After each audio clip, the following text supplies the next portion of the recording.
Hello प्यारे बच्चों, सभी को मेरी तरफ से जय श्री कृष्ण, राधे राधे। तो आज अपने इस वन शॉट वीडियो में हम करने जा रहे हैं 15 most important PYQs on the chapter ellipse. तो हमेशा की तरह मैं फिर से वही कहूंगा कि बिना नोटबुक और पेन के इस लेक्चर को देखना बहुत बड़ा पाप है। अगर आपके पास नोटबुक और पेन नहीं है तो जाइए, वीडियो को पहले सबसे पॉज करिए और अपने लिए एक नोटबुक और पेन लेकर आइए। और साथ साथ जब आप इस वीडियो को देखें तो हमेशा की तरह आपको वही ख्याल रखना है कि जैसे ही क्वेश्चन डिस्प्ले हो वीडियो को पॉज करें और क्वेश्चन को खुद ट्राई करके देखें, और फिर जब आप क्वेश्चन पूरा कर लें तो वो हमारे आंसर के साथ टैली करें और देखें कि अगर आपका आंसर सही हो गया तो बहुत अच्छी बात है, और अगर गड़बड़ हुई तो देखें आपने कहाँ गड़बड़ की या कौन सा पॉइंट था जो आप मिस कर गए। और साथ में केटीकेस खुद ट्राई करो, प्रॉब्लम्स तो अभी होंगे ही, वह भी आप ट्राई करेंगे। और इस लेक्चर के एंड में आपको उन सभी केटीकेस के आंसर प्रोवाइड किए जाएंगे जहां आप अपना स्कोर आउट ऑफ 20 देखेंगे कि कितना आया, और नीचे कमेंट बॉक्स में मुझे जरूर बताएंगे कि आपका स्कोर क्या रहा। इससे आपको यह भी पता चलेगा कि आपकी किस लेवल की तैयारी है vis-a-vis this chapter is concerned. तो नीचे जरूर से अपना स्कोर बताइए, दिल के साथ, लाल रंग के दिल के साथ। चलिए शुरू करते हैं। तो लेट अस बिगिन। सबसे पहले आती है काम की बात। तो काम की बात सबसे पहली हम जानते हैं, स्टैंडर्ड इक्वेशन ऑफ इलिप्स होती है x square upon A square plus Y square upon B square plus Y square upon B square. ये बी स्क्वायर है, x square upon A square plus Y square upon B square is equal to 1। यहां पर अगर a greater than b है तो आप समझते हैं कि a को क्या बोलते हैं सर? a को बोलते हैं, 2a को बोलते हैं मेजर एक्सिस। ये क्या कहलाती है? Major axis. और 2b क्या कहलाती है सर? माइनर एक्सिस कहलाती है। This is called as minor axis. और ये जो पॉइंट्स हैं आपके पास, यहां ये पॉइंट है a और यह वाला पॉइंट है a डैश। तो this point is a and this point is a dash. ये वाला पॉइंट है a डैश। a के कोऑर्डिनेट्स है a,0 और a डैश के कोऑर्डिनेट्स है -a,0। और a से a डैश की जो लेंथ है वही मेजर एक्सिस है, that is equal to major axis. और ये वाला जो पॉइंट है b, इसके कोऑर्डिनेट्स हैं 0,b और इस पॉइंट के कोऑर्डिनेट्स हैं 0,-b। ये b डैश, उसको हम b कह देते हैं, let us call that as b। और उसके कोऑर्डिनेट्स हैं 0,b। तो b डैश 0,-b ये है, तो b डैश हो गया 2b, जिसे हम क्या बोल देते हैं? Minor axis. और एसेंट्रिसिटी इस केस में इस इलिप्स के केस में होती है 1 - b square upon a square, that is minor axis का स्क्वायर अपॉन मेजर एक्सिस का स्क्वायर, सेमी माइनर का स्क्वायर अपॉन सेमी मेजर का स्क्वायर। फोकस होता है a,0 माइनस a,0, दो फोकस हैं, a,0 माइनस a,0। डायरेक्ट्रिक्स है plus minus a by x equal two plus minus a by. Distance between focus and corresponding directrix, आप देखें ये centre है, इसके कोऑर्डिनेट क्या है सर? AE है। तो ये दूरी कितनी हो गई सर? ये दूरी हो गई AE। और अगर मैं दूरी लिखूं यहां से, सेंटर से लेकर इधर तक, यहां डायरेक्ट्रिक्स तक की दूरी, तो ये दूरी हो जाएगी A बाई E। तो आप समझ जाएंगे कि फोकस और डायरेक्ट्रिक्स के बीच की जो दूरी आएगी वो दूरी आएगी A by E minus AE। That will be the distance between focus and corresponding directrix। यानी कि ये फोकस और इस डायरेक्ट्रिक्स के बीच की दूरी a बाई ई माइनस ए। इसी तरह से ये फोकस ये डायरेक्ट्रिक्स के बीच की दूरी भी a बाई ई माइनस ए ई होगी, यानी ये दूरी भी a बाई ई माइनस ए ई होगी। आई होप ये बात दिमाग में बहुत अच्छे से बिठा लें, बहुत इंपॉर्टेंट पॉइंट है। लेटस रेक्टम का जो लेंथ होता है वो होता है 2b स्क्वायर अपॉन a, जहां पर b स्क्वायर फिर से वही सेमी माइनर का स्क्वायर अपॉन सेमी मेजर। और हम इसको लिख सकते हैं 2 into eccentricity into distance between focus and corresponding directrix. बहुत इंपॉर्टेंट रिजल्ट है ये वाला। ये जो रिजल्ट मैंने आपको दिखाया है, this result is very important. कौन से वाला?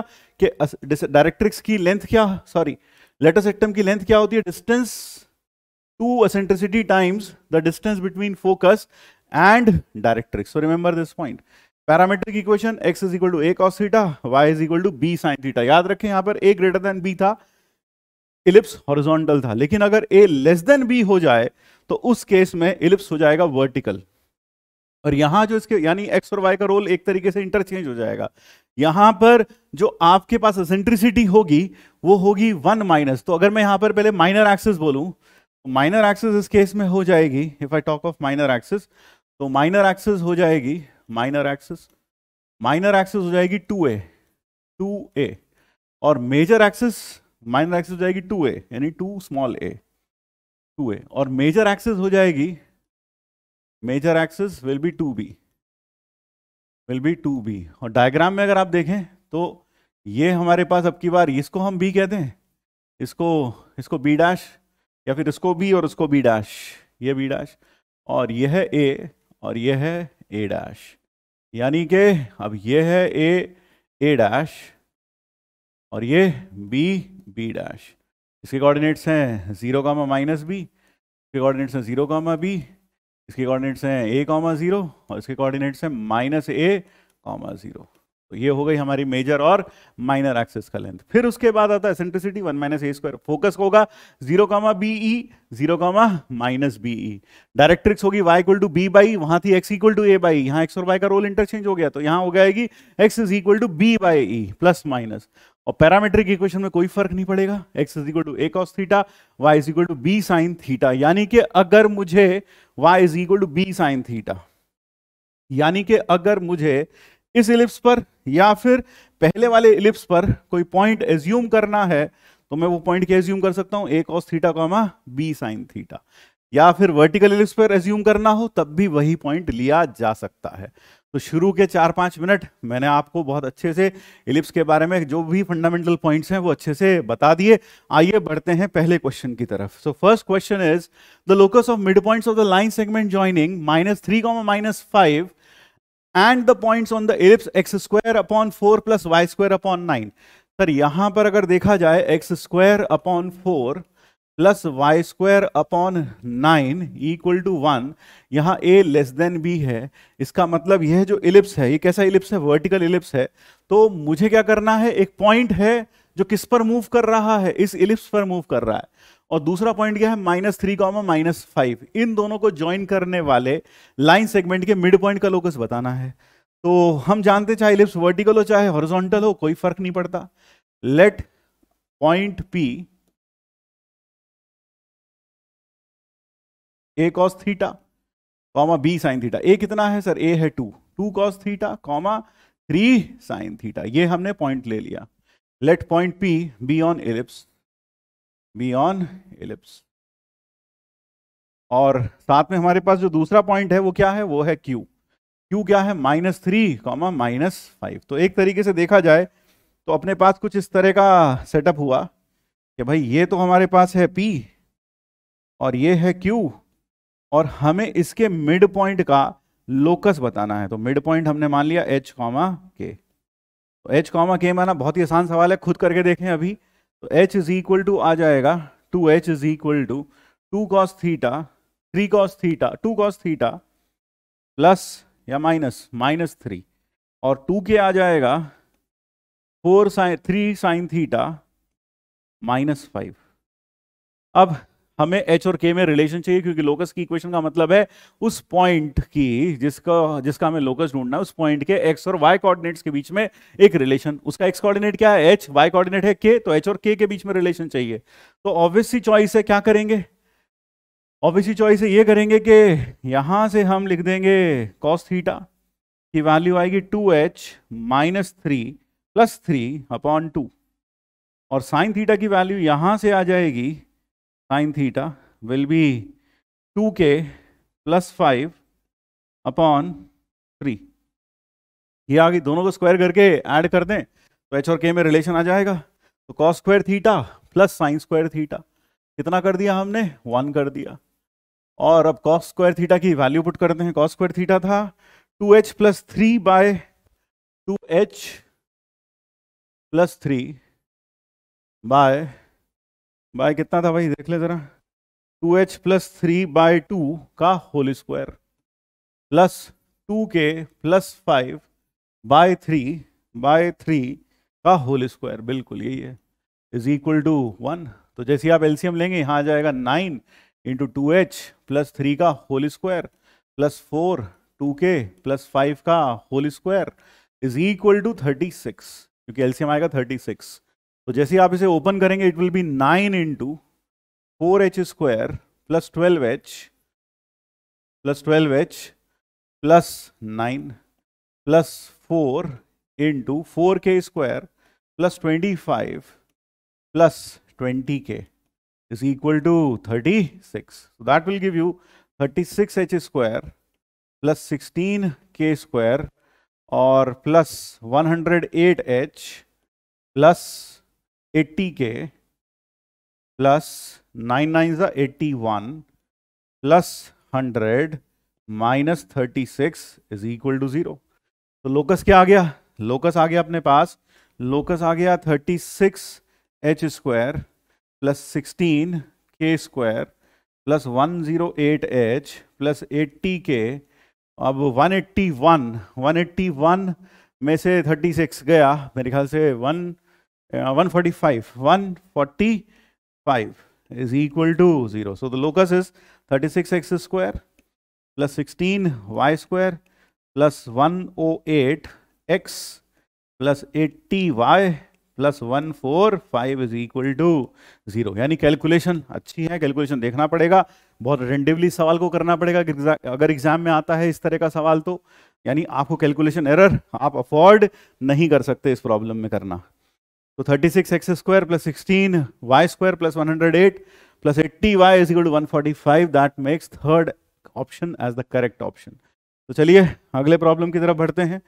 Next problem is let x square upon a square plus y square upon b square equal to 1, a greater than b. a b से बड़ा है यानी horizontal ellipse है, standard ellipse है, whose length of lateral sectum is 10. तो LR कितना है? तो LR है 10 और LR का लेंथ था 2b square upon a. that was the length of LR. ये horizontal ellipse की बात कर रहा हूं मैं. vertical ellipse में, अगर मैं vertical ellipse में LR की बात करूं, अगर मैं यहां पर आपसे LR की बात करूं तो LR इस केस में कितना आएगा? यहां पर अगर LR की बात की जाए, इस केस में जो लेटरस रेक्टम का लेंथ आएगा वो आएगा 2a स्क्वायर बाई बी, क्योंकि मेजर और माइनर का रोल चेंज हो गया. तो LR का लेंथ होगा 2a स्क्वायर बाय बी. लेकिन अभी भी साथ साथ ये किसके बराबर होगा? ये अभी भी उसी के बराबर होगा. This is equal to 2 into eccentricity into distance between focus and corresponding directrix. Distance between focus and corresponding directrix. Focus and corresponding directrix. यहां अभी भी वही फॉर्मूला काम करेगा अभी भी. तो ये चीज और याद रखेंगे. हाँ सर, ये याद रहेगा. तो रिमेंबर दिस ऑल्सो कि ये भी लेटस सेक्टम का ही लेंथ है. क्लियर है sir? Distance between focus and directrix क्या होगा? वो फिर वही होगा b by E minus B E. b by E minus B E. वहां क्या था? a by E minus A. यहां हो जाएगा b by E minus B E. याद रखेंगे, ठीक है, काम आ सकता है. चलिए, तो यहां पर लेटस सेक्टम में 2b स्क्वायर अपॉन ए. तो यहां से मैं कह सकता हूं कि b स्क्वायर की वैल्यू आ गई 5a. तो दैट इज रिलेशन नंबर 1. फिर वो कह रहा है एसेंट्रिसिटी इज मैक्सिमम वैल्यू, यानी phi t का मैक्सिमम वैल्यू है एसेंट्रिसिटी. अब phi t क्या है? phi t है मेरे पास 5/12 माइनस टी स्क्वायर प्लस 5/12. ऐसे लिख दूं? हाँ सर, एक ही बात है. Yes sir. कैसा पैराबोला है सर? डाउनवर्ड ओपनिंग पैराबोला है, यानी कि इस तरह का पैराबोला है. इस तरह का पैराबोला का जो मैक्सिमम वैल्यू होता है, इसका जो मैक्सिमम वैल्यू होता है वो आता है y मैक्स, वो होता है minus D by 4a. Upward opening parabola का मैक्सिमम वैल्यू होता है माइनस डी बाय 4a. और इसी तरीके से अगर parabola downward opening upward opening होता है, ये डाउनवर्ड ओपनिंग पैराबोला की बात कर रहा हूं, इस केस में y मिनिमम भी माइनस डी बाय 4a ही होता है. Minus D by 4a. The minimum value is minus D by 4a. यहां बनाते हैं इसको, ठीक है ना भाई? ये चीज याद रखिएगा कि ये इस केस में y minimum is minus D by 4. किस केस में? जब पैराबोला कैसा हो? अपवर्ड ओपनिंग हो. यहां पर a ग्रेटर देन 0 है, लेस देन 0 है, a इज लेस देन 0 और यहां पर a इज ग्रेटर देन 0. फिलहाल यहां पर a लेस देन 0 है, यानी ये अपवर्ड ओपनिंग पैराबोला है, तो हम इसका यूज करेंगे. तो ये तो हम फुल पत्ती में बंद कर देते हैं ताकि आपको समझ में आए कि हाँ भाई ये इंपॉर्टेंट बात थी. तो फिलहाल इसका जो phi t मैक्सिमम होगा वो होगा माइनस डी. डी बोले तो b square minus 4 into a into सी.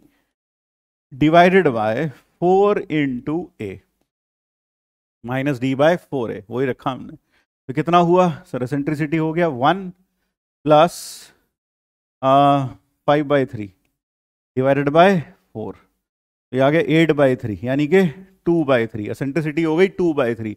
अब एसेंट्रिसिटी 2/3 हो गई तो ई स्क्वायर होता है 1 minus B square upon A square. Now हम जानते हैं, अभी जनवाया थोड़ी देर पहले। अब 1 minus B square upon A square, eccentricity हो गई 2/3, तो ये वैल्यू अगर मैं पुट करूं तो ये हो गया 4/9 is equal to 1 minus B square upon A square. तो B square upon A square की वैल्यू आ गई 5/9, यानी कि मैं कह सकता हूं 9b square is equal to 5a square. एक बार देख लें अच्छे से एसेंट्रिसिटी। एसेंट्रिसिटी कितनी आ गई थी? 2/3। आप देख रहे हैं ना, 4 3 4 2/3, 4 2 8, तो 2/3 आ गई, यहां आ गया 4/9, माइनस किया तो 5/9। अब बी स्क्वायर किसके बराबर है सर? बी स्क्वायर बराबर है 5a के। Now B square is equal to 5a। B square किसके बराबर है? 5a के बराबर है। तो अगर बी स्क्वायर 5a के बराबर है तो मैं कह सकता हूं 9 इंटू 5a बराबर 5a स्क्वायर। तो 5a कैंसल आउट हो गया दोनों साइड से, if you see. Yes sir, 5a cancel out हो गया, तो a की वैल्यू कितनी आ गई? 9 आ गई। इसका मतलब b स्क्वायर कितना आ गया सर? b स्क्वायर है 5a, तो 45। अब हमसे क्या पूछा जा रहा है? हमसे पूछा जा रहा है a square plus B square का वैल्यू। तो a square plus B square का वैल्यू अगर हम देखें तो a square plus B square, a square plus B square हो जाएगा 45 981 plus 45, that is nothing but 126। तो the correct answer in this scenario is 126। बहुत ही प्यारा सवाल है, ठीक है ना। सेंट्रिसिटी वगैरह का सबका इसमें भरपूर इस्तेमाल हो रहा है, आप देख ही रहे हैं। तो चलिए आगे बढ़ते हैं। Let us move on to the next problem. अगला है KTK आपके लिए मेरे ख्याल से, हाँ KTK 1। यहां पर आपको एक इलिप्स दे रखा है शिफ्टेड सेंटर के साथ, और आपको उसका बताना है कि x और y जो उसके ऊपर लाई करते हैं इस इलिप्स के ऊपर, वो x और y किस रिलेशन को सेटिस्फाई करेंगे। तो एक छोटी सी बात मैं बता दूं, x माइनस अल्फा का स्क्वायर अपॉन ए स्क्वायर प्लस y माइनस बीटा का square upon B square equal to 1। इस इलिप्स का सेंटर क्या होता है? सेंटर होता है अल्फा कॉमा बीटा, और इसके ऊपर कोई भी पैरामेट्रिक पॉइंट लेना है, पैरामेट्रिक पॉइंट कोई भी लेना है, तो पैरामेट्रिक पॉइंट हो जाएगा, इसके कोऑर्डिनेट्स हो जाएंगे alpha plus A cos theta, beta plus B sine theta, beta plus B sine theta. अब मेरे ख्याल से आप इसको आराम से, इस प्रॉब्लम को इस छोटे से फैक्ट के साथ आराम से डील कर सकते हैं, आराम से कर सकते हैं, और अपना आंसर लास्ट में टैली कर सकते हैं। तो ध्यान रखिए पैरामेट्रिक पॉइंट। और ये पैरामेट्रिक पॉइंट आता कैसे? देखो यार, x की जगह क्या है? x minus alpha. उस केस में क्या था parametric coordinate sir? a cos theta. क्या था parametric coordinate? a cos theta. तो a cos थीटा बराबर x माइनस अल्फा, क्योंकि x बराबर a cos थीटा था, और यहाँ x क्या? x माइनस अल्फा का होल स्क्वायर। वहां क्या था? x स्क्वायर था। तो x बराबर a cos थीटा था, तो यहाँ x माइनस अल्फा बराबर a cos थीटा, और y minus beta is equal to b sine theta. तो ये क्या हो गया? अल्फा इधर बीटा इधर, तो ये ऐसे आया पॉइंट। क्लियर है ना? Yes sir. चलिए अगला प्रॉब्लम की तरफ। Next problem is a ray of light. बहुत ही प्यारा सवाल है, जेईई मेंस में कहने को आया है, लेकिन जेईई एडवांस के लेवल का सवाल है। देखिए, अ ray of light passes through 2,1। एक रे ऑफ लाइट है जो 2,1 से पास कर रही है, और यह रे ऑफ लाइट यहां से रिफ्लेक्ट होने के बाद, y एक्सिस से रिफ्लेक्ट होने के बाद, is reflected at a point P point पर रिफ्लेक्ट होने के बाद it passes through the point 5, something. तो ये कहां से? 2,3 से पास हो रही है लाइन, 2,3 से 2,1, सॉरी 2,1 पॉइंट है भाई। 2,1 से ये रे ऑफ लाइट गई, y एक्सिस पर रिफ्लेक्ट हुई, किस पॉइंट पर? It is reflected eight the point P and passes through 5,3। ये कहां से पास हो रही है? 5,3 से पास हो रही है। हमसे कहा जा रहा है if the reflected ray is the directrix of ellipse, यानी जो ये रिफ्लेक्टेड रे आपको दिखाई दे रही है, ये क्या है? डायरेक्ट्रिक्स है इलिप्स की। मान लो मैं इस पॉइंट का नाम रख देता हूं Q, तो PQ क्या है? डायरेक्ट्रिक्स है इलिप्स की। जिसकी एसेंट्रिसिटी 1/3 है, और इस डायरेक्ट्रिक्स का जो पास वाला फोकस से दूरी 8/√53 है, तो दोनों दूसरी डायरेक्ट्रिक्स की इक्वेशन आपको बतानी है। बहुत ही प्यारा सवाल है, बहुत ही प्यारा। तो पहले सबसे पहला काम एलिप्स, उसकी एसेंट्रिसिटी 1/3। एक काम ये दे रखा है हमें, क्या क्या इंफॉर्मेशन गिवन है, एसेंट्रिसिटी कितनी है 1/3। फिर distance between directrix and focus 8/√3। वो कितना होता है सर, वो था a/e माइनस AE, 8/√53 ये दे रखा है। तो ये हमें, ये वाला सामान हमें गिवन है, और हमें क्या चाहिए, हमें चाहिए डिस्टेंस बिटवीन, हमें चाहिए इक्वेशन ऑफ अदर डायरेक्ट्रिक्स, दूसरी डायरेक्ट्रिक्स की इक्वेशन। क्यों, क्योंकि एक डायरेक्ट्रिक्स तो ये है ही, this is one of the directrix, ये डायरेक्ट्रिक्स है एक हाइपरबोला की, सॉरी पैराबोला की, एलिप्स की एक डायरेक्ट्रिक्स है, ठीक है। तो हमने स्ट्रेट लाइन में पढ़ा है एक फैक्ट कि अगर हम इंसिडेंट लाइन पर कोई भी पॉइंट ले लें, तो वह पॉइंट का reflection in the line mirror always lies on the reflected line. यानी कि अगर आप रिफ्लेक्टेड लाइन को पीछे प्रोड्यूस कर लें, आपने रिफ्लेक्टेड लाइन बना ली पूरी, हाँ सर बना ली, अब रिफ्लेक्टेड लाइन पर ही इसका इमेज आएगा। क्यों, क्योंकि ये तो क्या हो गया, यह तो हो गया अपना लाइन मिरर, ये क्या है अपना, this is our line mirror, ये तो लाइन मिरर है। तो लाइन मिरर के अबाउट किसी भी पॉइंट की इमेज किस पर, इंसिडेंट लाइन पर, इंसिडेंट लाइन पर कोई पॉइंट लिया, उसकी इमेज ली किसमें, लाइन मिरर में, तो वो इमेज हमेशा किस पर लाई करेगी, रिफ्लेक्टेड लाइन पर। रिफ्लेक्टेड लाइन मतलब इस लाइन को पूरा कर लो, आगे पीछे बढ़ा दो, इस लाइन पर हमेशा लाई करेगी। और इसका उल्टा भी ट्रू होता है, क्या, ध्यान से सुनना क्या बोल रहा हूं, अगर आप रिफ्लेक्टेड लाइन पर कोई पॉइंट ले लें और उसका इमेज लें लाइन मिरर में, तो वो इंसिडेंट लाइन पर लाई करता है। तो क्या क्या हुआ, image of any point on the incident line lies on the reflected line, image of any point on the incident line about the line mirror lies on the incident line, and similarly image of any point on the reflected line lies on the incident line, about the line mirror lies on the incident line। तो ये चीज अच्छे से ध्यान होनी चाहिए। तो 2,1 का जो इमेज आएगा बेटा, वो क्या आएगा सर, वो आएगा -2,1। तो ये रिफ्लेक्टेड लाइन पर लाई करेगा। तो PQ की इक्वेशन मिल गई, हाँ सर मिल गई, y + y-1 is equal to y-1 is equal to x + 2 into slope, slope कितना आएगा बेटा 3-1 + 5 + 2, तो ये हो गया 7y-7 is equal to 2x + 4, यानी कि 2x - 7y + 11 is equal to 0। ये हो गई हमारी डायरेक्ट्रिक्स की इक्वेशन, यानी PQ की इक्वेशन। अब हमें जो जो रिलेशन दे रखे हैं, अब चलाते हैं नाव। आओ नाव चलाएं, नाव। E कितना है सर, E है 1/3। Distance between focus and directrix कितना है सर, a/e माइनस AE, वो 8/√53 है। तो ये वैल्यू अगर हम यहां रख दें तो 3a minus a/3 is equal to 8/√53। तो आपके पास आ गया 8a/3 इज इक्वल टू 8/√53। तो a की वैल्यू हो गई 3/√53। ये हो गई a की value, that is the value of a। अब जरा थोड़ी सी तस्वीर में आपको बना दूं ताकि थोड़ी अच्छी फील आ जाए। तो भाई ये हो गया हमारा एक्सिस, और यहां पर कहीं पर अपने पास है डायरेक्ट्रिक्स, और यहां पर कहीं पर है अपने पास फोकस।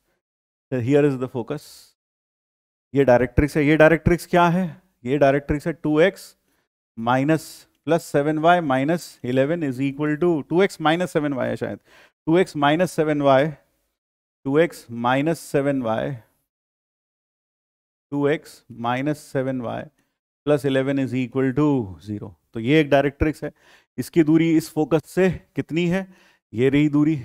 अब हमें क्या करना है, दूसरी डायरेक्ट्रिक्स की इक्वेशन चाहिए। We need the equation of the second directrix. तो जरा एक चीज देखो, एक चीज ध्यान से समझना फिर से, ये हमारी दूसरी डायरेक्ट्रिक्स है, हमें इसकी इक्वेशन चाहिए, और यहाँ कहीं बीच में हमारा एलिप्स होगा।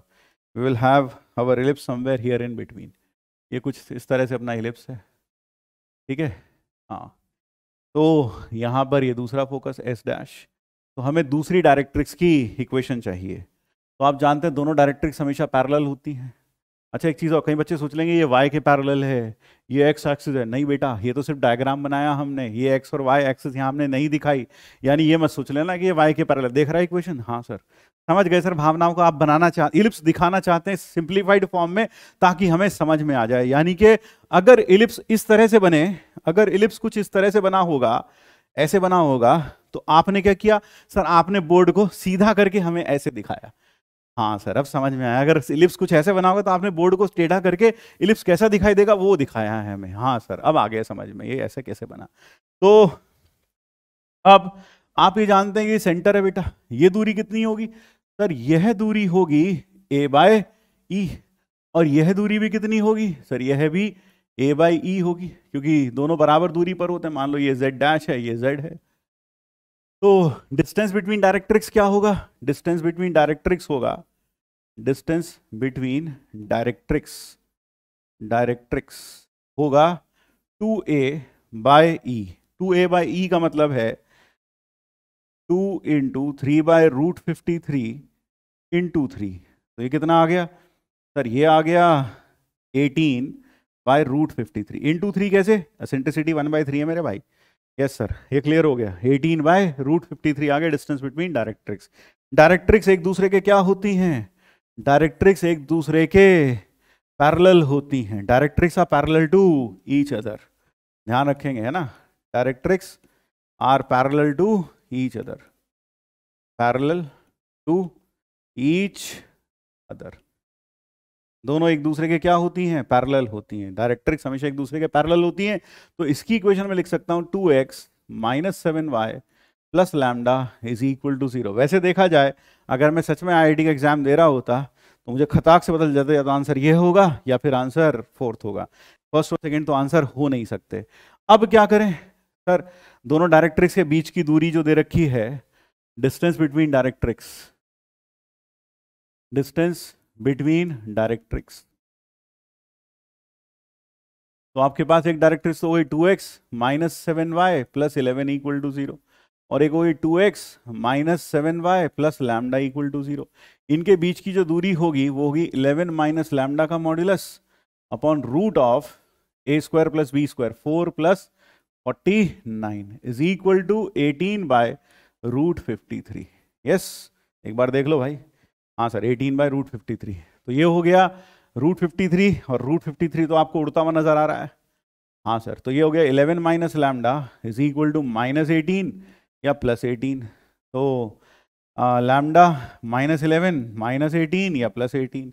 कई लोग ऐसा +18 -18 एक ही बात है भाई। तो लैम्डा की वैल्यू हो गई 29 या फिर -7। तो डायरेक्ट्रिक्स हो गई हमारे पास, डायरेक्ट्रिक्स हो सकती है 2x minus 7y plus 29 is equal to 0, या फिर 2x minus 7y minus 7 is equal to 0।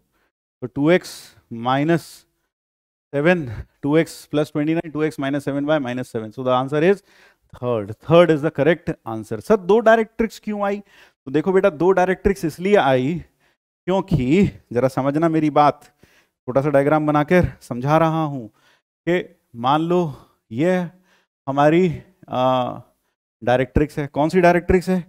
2x minus 7y minus plus 11 is equal to 0। तो एक केस हो सकता है ऐसा कि इलिप्स इधर बन जाए, यहां बन जाए इलिप्स। हाँ सर, ये हो सकता है। और एक बेटा ऐसा भी हो सकता है कि इलिप्स यहां बन जाए। दो इलिप्स बन सकते हैं इसको लेकर, ठीक है ना? यहां दो इलिप्स बन सकते हैं। तो इसका मतलब हो गया कि हमारे पास जो डायरेक्ट्रिक्स आ सकती हैं वो भी दो डायरेक्ट्रिक्स आ सकती हैं। एक डायरेक्ट्रिक्स इधर की साइड आ जाएगी, एक ये आ सकती है डायरेक्ट्रिक्स, और एक डायरेक्ट्रिक्स इधर इस वाले इलिप्स के लिए आ सकती है। So therefore two such ellipse were possible, therefore we can say two such directrix exist. तो दो डायरेक्ट्रिक्स इस तरह से एग्जिस्ट कर सकती है। You can have two directrix in this form. I hope ये बात क्लियर हो गई। सीधा कर लेते हैं, ठीक है भाई? हाँ सर, अब आ गया समझ में। I hope it is clear to everyone. Yes, yes sir. ये तो भी घुमा लेते हैं, ये दूसरी डायरेक्ट्रिक्स आ गई, ठीक है भाई?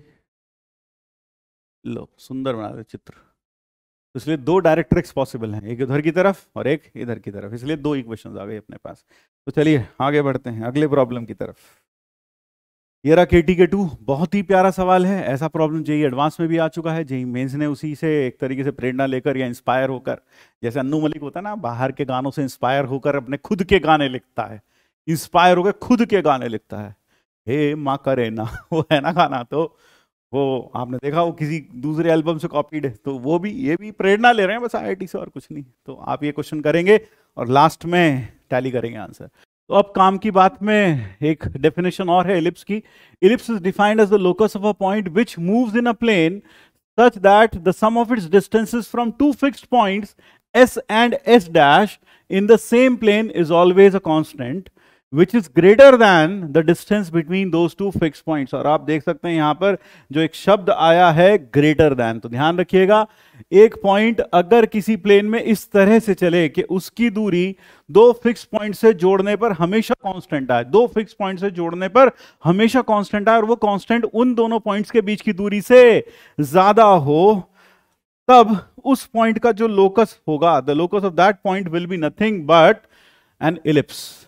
तो ये जो कांस्टेंट है ये ग्रेटर दैन होना चाहिए एस एस डैश के, जो कि होता है 2AE के बराबर। दोनों क्यों? क्योंकि ये दोनों जो फिक्स पॉइंट्स हैं ये उस इलिप्स के क्या बन जाएंगे? फोकस बन जाएंगे, ये उस इलिप्स के फोकस बन जाएंगे। और जो ये कांस्टेंट आया है 2A, ये जो कांस्टेंट है ये उसका बन जाएगा मेजर एक्सिस।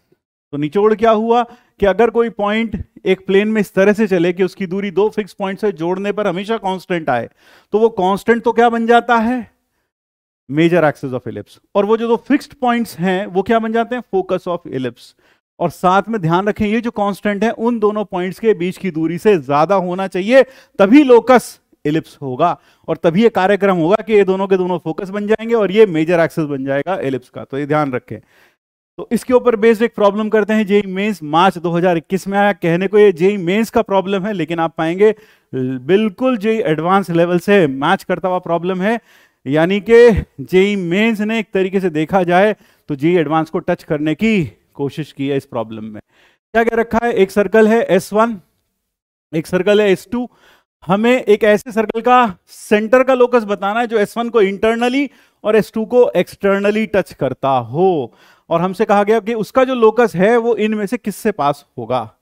तो सबसे पहली चीज हमें क्या दे रखा है? हमें दे रखा है एक circle x² + y² is equal to x² + y² is equal to 9। तो सर्कल हो गया। सेंटर क्या है सर? सेंटर है 0,3, 0,0 सॉरी। और रेडियस क्या है सर? रेडियस होगा 3, रेडियस विल बी 3। तो let us draw this circle से, this is the circle. Yes sir, ये सर्कल हो गया भाई। So this is the circle which is centered at 0, 0 and has radius 3। Radius कितना है? 3 है। अब जब रेडियस 3 है इस सर्कल का, तो दूसरा जो सर्कल है, इसको थोड़ा बड़ा कर देते हैं, हाँ, दूसरा जो सर्कल है इसका रेडियस कितना है? इसका रेडियस है 3। तो ये सर्कल क्या है? ये सर्कल है S1। This circle is S1 और रेडियस क्या है इसका? 3 है। अब जो दूसरा सर्कल है उसका सेंटर है 0,2, तो उसका सेंटर 0,2 है। तो वो सर्कल और इसको 0,2, अब जरा देखना 0,2। तो ध्यान रखो कि पहले तो एक काम करते हैं, इस सर्कल को हटाते हैं। पहले तो ये देखो कि ये वाला पॉइंट क्या होगा सर? ये होगा 3,0। क्यों? रेडियस 3 है इसका, और सेंटर क्या है सर? सेंटर है 0, 0। तो मैं इसके सेंटर को कह देता हूँ S1। तो 2,0 कहाँ आएगा सर? 2,0 यहाँ कहीं आएगा। और ये दूरी कितनी होगी सर? ये दूरी होगी 1। और अगर ये दूरी 1 होगी तो इस सर्कल का रेडियस भी कितना है? 1। तो सर्कल का सेंटर है 2,0, ये वाला पॉइंट है 2,0 और रेडियस है 1। तो ये सर्कल बिल्कुल यहाँ टच करता हुआ बनेगा। Yes sir. तो अगर ये सर्कल यहाँ टच करता हुआ बनेगा तो ये सर्कल कुछ इस तरह से बन जाएगा। तो this will be the circle which is centred at 2,0 and जो ये सर्कल है इसका नाम क्या है? ये सर्कल है हमारे पास S2। ये सर्कल है S2। अब तीसरा जो सर्कल है S, वो कैसे मूव करता है? वो मूव करता है इस तरह से कि it touches S1 internally and S2 externally. इसको इंटरनली और उसको एक्सटर्नली टच कर रहा है। ये सर्कल क्या है? ये सर्कल है S। हमें इसके सेंटर का लोकस चाहिए, तो सेंटर मान लो इसका क्या है? P है। तो अगर मैं S1P को जोड़ूं तो आप देख सकते हैं S1P को जोड़ने पर जो हमें मिलेगा वो ये लाइन मिल जाएगी। Yes sir. और इसको जोड़ देते हैं, ये लाइन मिल जाएगी। मान लेते हैं circle let radius of variable circle be R. क्या है उसका रेडियस? मान लो उसका रेडियस है आर। रेडियस क्या है? आर है। अब S1P की अगर मैं बात करूं, S1P, तो देखो यहां से लेकर यहां तक की जो दूरी होगी, यहां से लेकर यहां तक, सेंटर इस S1 से लेकर इस पॉइंट P तक की, जो इस पॉइंट तक की दूरी, वो होगी रेडियस के बराबर। कितना हो गया? 3। और इसका रेडियस कितना है? इसका रेडियस है R, तो ये कितना हो गया? 3 - R। और S2P अगर मैं देखूं, S2P, ये S2 कह देता हूं इसके सेंटर को, S2P क्या होगा सर? ये भी R होगा, और ये कितना है इसका रेडियस? इसका रेडियस है 1, तो ये होगा 1 + R। तो अगर मैं इन दोनों को जोड़ूं तो S1P + S2P कितना आ गया सर? वो आ गया 4। तो हम कह सकते हैं कि S1P + S2P बराबर 4। तो मैं चिल्लाने लगूं अभी इलिप्स से? नहीं, साथ में ये भी देखना चाहिए कि जो कांस्टेंट आया यह बड़ा होना चाहिए उन दोनों के सेंटर्स के बीच की दूरी से। अब आप देखो ये दूरी कितनी है सर? ये दूरी है 2। क्यों? ये पूरी 3 है, ये 1 है, तो ये कितनी बची? 2। तो it is greater than S1 S2। इसका मतलब हो गया, this implies locus of centre of S क्या हो गया? Is an ellipse. वो क्या हो गया? एक इलिप्स हो गया विद फोकाई एट, फोकस कहां हो गए? With foci at 0 0। एक तो फोकस ये हो गया, और एक फोकस हो गया S2 3, 0, and 2A is equal to 4। और उसकी मेजर एक्सिस कितनी हो जाएगी? 4 हो जाएगी मेजर एक्सिस, क्योंकि अब याद करो जो अभी बताया था। Yes sir. तो अब जो हमारे पास इलिप्स बनेगा, वो इलिप्स कैसा बनेगा? वो इलिप्स कुछ इस तरह बनेगा। ये बन गया भाई, और यह हो गया उसका ये एक्सिस। उसका एक फोकस तो कहाँ है? एक फोकस है 0, 0 पर, ये S1 है। और दूसरा फोकस कहाँ है सर? दूसरा फोकस है 2, 0 पर। कितने पर? 2, 3, 0, S2 2, 0 है, सॉरी, S2 इज 2, 0। S2 के कोऑर्डिनेट्स क्या है भाई? 2, 0 है। तो 2, 0, तो ये हो गया 2, 0। तो इक्वेशन क्या आ गई? सेंटर क्या आएगा सर? सेंटर होता है दोनों का मिड पॉइंट। इन दोनों का मिड पॉइंट क्या आ गया सर? 1, 0। तो इलिप्स क्या बन गया? यानी कि उसका लोकस एक इलिप्स हो गया, x - 1 का स्क्वायर प्लस y स्क्वायर डिवाइडेड बाय, नीचे आ गया a कितना आया सर? 2a है 2, 2a है 2, 4, तो a है 2, तो a स्क्वायर हो गया 4। एसेंट्रिसिटी हमें अभी नहीं पता, ये b स्क्वायर है। ये कितना है? b स्क्वायर, हमने b स्क्वायर लिख दिया। अब S1 S2 दोनों फोकस के बीच की जो दूरी होती है, ध्यान रखें वो कितनी होती है? 2AE, क्योंकि ये भी AE ये भी AE, तो 2AE। और वो इस केस में है 2 × 2 इज इक्वल टू 2 × E। तो E की वैल्यू आ गई हाफ। अब E स्क्वायर बराबर होता है 1 - b square by a square. तो 1/4 is equal to 1 - b square by 4, क्योंकि a की वैल्यू तो 2 आ गई। तो b square is equal to कितना आ गया? 3। तो यानी अपने पास इलिप्स बन गया, वो बन गया x - 1 का स्क्वायर बाय 4 प्लस y का square by 3 is equal to 1। So that is the locus of the centre of ellipse, centre of the circle S2। अब वो कह रहा है वो कहाँ से पास होता है? तो अगर मैं 2, अब देखो अलग अलग पॉइंट्स हैं, 0, ±√3, x को 0, y को ±2√3। 0 रखा तो या 1/4 या 3/4, नहीं आ रहा, उससे तो नहीं आ रहा। फिर अगला है 1/2, √5/2, ये भी गंदा है पुट करने। चलो पहले 2, ±3/2 रख लेते हैं। 2, ±3/2 रखा, 2 रखा तो 2 रखा तो 1/4 ±3/2, 3/4 अपॉन 3 ±3/2 है ना शायद, ±3/2। तो x - 2 का स्क्वायर ±3/2 ±3/2 इज इक्वल टू, अपने पास आ रहा है, पहला पॉइंट कौन सा था? 2, 1/2, √5/2, 1/2, ±√5/2, 2, ±3/2। तो 2, ±3/2, 3/2 का स्क्वायर कितना आएगा सर? 9/4 आएगा, 9/4। तो ये 3 काम बना क्या? 1/4 + 3/4 1, काम बन गया। यानी कि मैंने पहला पॉइंट पुट किया क्योंकि पुट करना आसान था, नहीं काम बन रहा था। फिर दूसरा पॉइंट पुट करने थोड़ी हिचकिचाहट हुई, गंदा सा पॉइंट है, रूट वूट लगाया। थर्ड पॉइंट पुट किया, काम बन गया, तो थर्ड आंसर आ गया। अगर थर्ड आंसर नहीं आता तो फिर हम फोर्थ पॉइंट पुट करके देखते हैं, उससे काम नहीं बनता, फिर लास्ट में 2 पुट करके देखते, तो कहीं ना कहीं तो काम बनता ही। तो चलिए अब आगे बढ़ते हैं अगले प्रॉब्लम की तरफ। आइए अब एक क्वेश्चन और देखते हैं इलिप्स में, जो 25 जून 2022 में आया, यानी बिल्कुल ही रीसेंट वाला प्रॉब्लम, यानी जो अभी एग्जाम में आया है। ये प्रॉब्लम के बारे में डिस्कस करते हैं। यहां दे रखा है एक इलिप्स x² प्लस y² 2 = 1, और एक लाइन दे रखी है y = x-1। अगर आप इस इलिप्स को देखेंगे, तो आप पाएंगे इलिप्स के केस में, if you look at the ellipse, तो आप पाएंगे इलिप्स के केस में ये इलिप्स में a की वैल्यू b से बड़ी है, क्योंकि a की वैल्यू है √4 दैट इज 2, और b की वैल्यू है √2 that is smaller than 2, therefore this is a horizontal ellipse.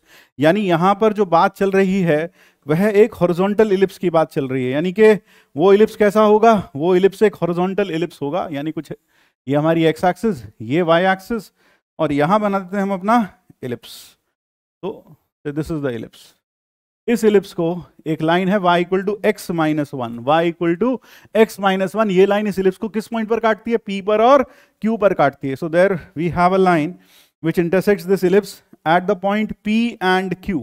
तो लाइन क्या है, लाइन है सर y = x-1, तो x को 0 रखो, y-1, y को 0 रखो तो x1, यानी यह लाइन कुछ इस तरह से बनेगी, यह लाइन कुछ इस तरह से बनेगी। यह लाइन क्या है, y = x-1, और आप समझ सकते हैं कि यहां पर ये वाला पॉइंट तो हो गया 2, 0, और ये हो गया √2, 0, इस तरह से है। और ये जो इंटरसेक्शन पॉइंट है ये क्या है, एक पॉइंट तो है P और एक पॉइंट है Q। अब PQ को डायमीटर लेकर हमने एक सर्कल बनाया, हमें उसका रेडियस अगर गिवन है R है, तो 3R का होल स्क्वायर का वैल्यू बताना है क्या होगा। तो यानी कि हम एक सर्कल बना लेते हैं by taking this as diameter. तो अगर मैं इसको डायमीटर लेकर एक सर्कल बनाता हूँ PQ को, तो वो सर्कल कुछ ऐसा दिखाई देगा, जरा देखो, that is how it will look like. हाँ सर, लगभग ऐसा ही सर्कल बनेगा। अब इस सर्कल का डायमीटर कौन है, PQ is the diameter of this circle, और मुझे क्या करना है, इस सर्कल का रेडियस अगर गिवन है R है, तो हमें R की वैल्यू बतानी है। सर दूसरा कलर यूज कर लो तो ज़्यादा अच्छा है, तो एक काम करते हैं, दूसरा कलर यूज कर लेते हैं सर्कल बनाने के लिए। क्या शायद ये अच्छे से चमक ना रहा हो आपको, तो ये लो, अब तो चमकेगा। हाँ सर अब चमक रहा है, ये हो गया, ये सर्कल बन गया। हमें इस सर्कल का क्या चाहिए, हमें इस सर्कल का रेडियस चाहिए। तो क्या करें, P और Q के लिए कोऑर्डिनेट्स निकालते हैं। मान लो Q के कोऑर्डिनेट्स हैं XQ और YQ, और इसके कोऑर्डिनेट्स हैं XP, YP।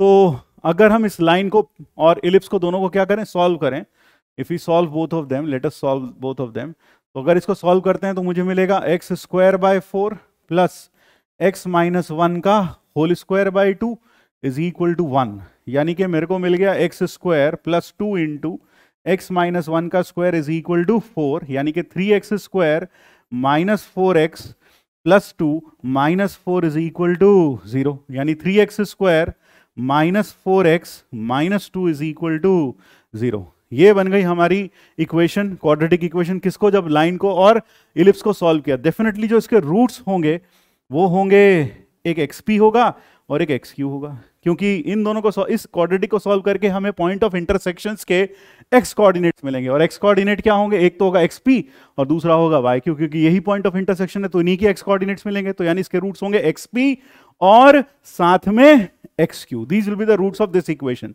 इसी तरीके से हम y में क्वाड्रेटिक बनाकर सॉल्व करते हैं, यानी कि x की जगह रख देते हैं y+1, x की जगह रखते हैं y+1, तो ये बन गया y+1 का whole square upon 4 plus y² upon 2 = 1। तो हमने क्या किया, अगेन सॉल्विंग, दोबारा से सॉल्व कर रहे हैं इलिप्स और लाइन को। आप सोचोगे ऐसा क्यों कर रहे हैं, अभी समझ में आ जाएगा ऐसा क्यों कर रहे हैं। y+1 का whole square plus 2 times y² = 4, तो from here we get 3y² + 2y - 3 = 0। ये हो गई हमारी सेकेंड इक्वेशन, और यह थी हमारी फर्स्ट इक्वेशन। फर्स्ट इक्वेशन के रूट्स थे एक्स पी और एक्स क्यू, और डेफिनेटली इसके जो रूट्स होंगे, बिल्कुल सही सोच रहे हैं आप, इसके जो रूट्स होंगे, इसके रूट्स क्या होंगे सर? इसके रूट्स होंगे वाई पी और वाई क्यू, वाई पी और Y Q, these will be the roots of this equation. अब आपको सर्कल में एक छोटा सा कॉन्सेप्ट आपने पढ़ा होगा, अगर नहीं पढ़ा है तो देख लें। वो कॉन्सेप्ट क्या कहता है? मान लो मेरे पास एक लाइन है पी क्यू, एक लाइन है पी क्यू, ठीक है, ये एक लाइन है पी क्यू, इसके कोऑर्डिनेट्स मान लो एक्स पी और वाई पी, और इसके कोऑर्डिनेट्स हैं एक्स क्यू और वाई क्यू, यानी एक लाइन सेगमेंट है, लाइन सेगमेंट बोलना चाहिए, लाइन सेगमेंट है, coordinates X P Y P, X Q Y Q. तो एक्स पी वाई पी और एक्स क्यू वाई क्यू को डायमीटर लेकर, यानी पी और क्यू को डायमीटर लेकर बने हुए जो सर्कल होगा, उसकी जो इक्वेशन होगी वो कैसे मिलेगी? आप अगर एक क्वाड्रेटिक लिख लें, आप एक क्वाड्रेटिक लिख लें, एक क्वाड्रेटिक लिख लें, पहली क्वाड्रेटिक, क्वाड्रेटिक वन, एक पहली क्वाड्रेटिक, और वो क्वाड्रेटिक वन कैसी हो? मान लो वो क्वाड्रेटिक वन ऐसी हो, A X square plus B X plus C equal to 0, जिसके रूट्स हो एक्स पी और एक्स क्यू। और इसी तरीके से दूसरी क्वाड्रेटिक हो, क्वाड्रेटिक 2, वो should be A X square A Y square plus P Y plus P A Y square plus P Y plus R is equal to 0। इसके रूट्स क्या हो? वाई पी और वाई क्यू। तो अगर आप इन दोनों इक्वेशंस को जोड़ देते हैं, if you add these two equations, दोनों में एक्स स्क्वायर कोएफिशिएंट और इसमें वाई स्क्वायर कोएफिशिएंट, दोनों में कैसा है? सेम है, ध्यान रखना, तभी ऐसा होगा।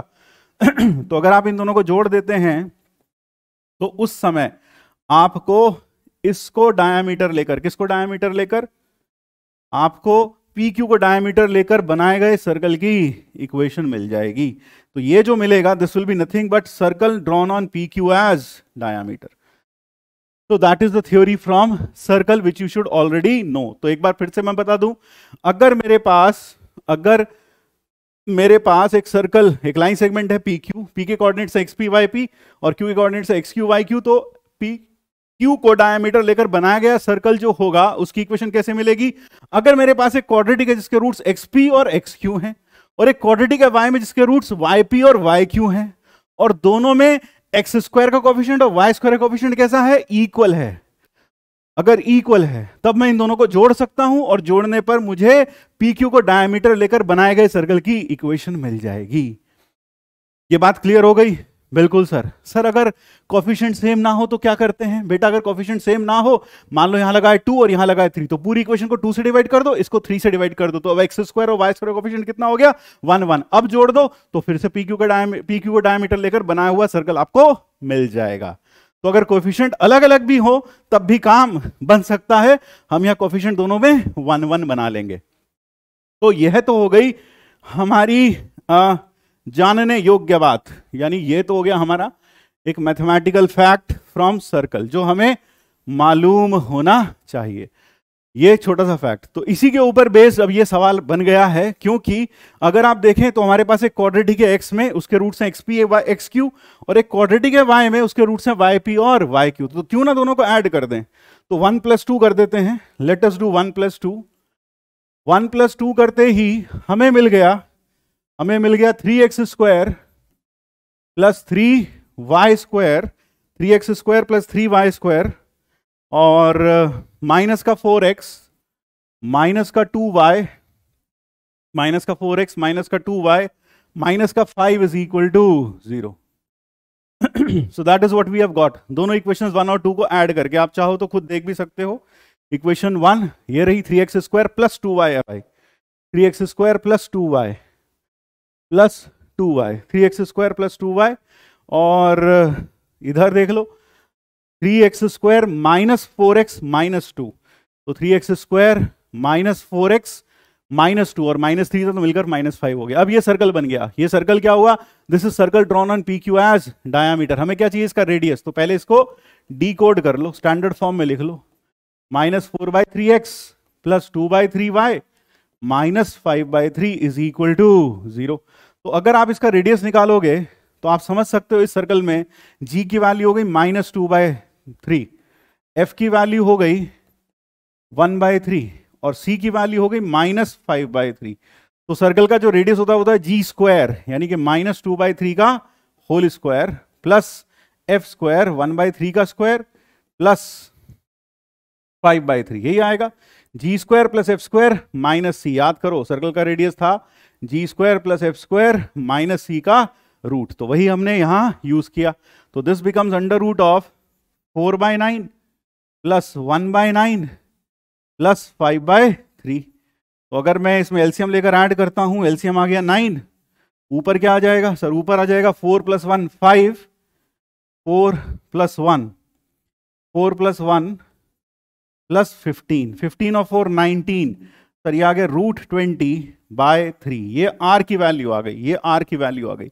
और हमसे क्या पूछा था, 3r का whole square, this is equal to r, इसका मतलब 3r इज इक्वल टू √20। यहां से आ गया 3r इज इक्वल टू √20, तो 3r का होल स्क्वायर इसकी वैल्यू हो गई बेटा 20। तो उत्तर क्या है, उत्तर 20 आ गया। तो बहुत ही प्यारा सवाल है, इलिप्स और सर्कल को मिला के आया। अब आप देख रहे हैं हाइब्रिड टाइप के सवाल भी जेईई मेंस 2022 में आने लगे हैं, जो पहले एडवांस में कभी आते थे। तो बहुत ही प्यारा प्रॉब्लम, बहुत ही अच्छे लेवल का प्रॉब्लम। यहां पर आंसर आ जाएगा 20। तो 20 is the correct answer to this problem. तो ठीक है, अब अगले प्रॉब्लम की तरफ बढ़ते हैं। अगला प्रॉब्लम भी जेईई मेंस 2022 में आया है, 27 जून को, अभी आया बिल्कुल। तो let us do this problem.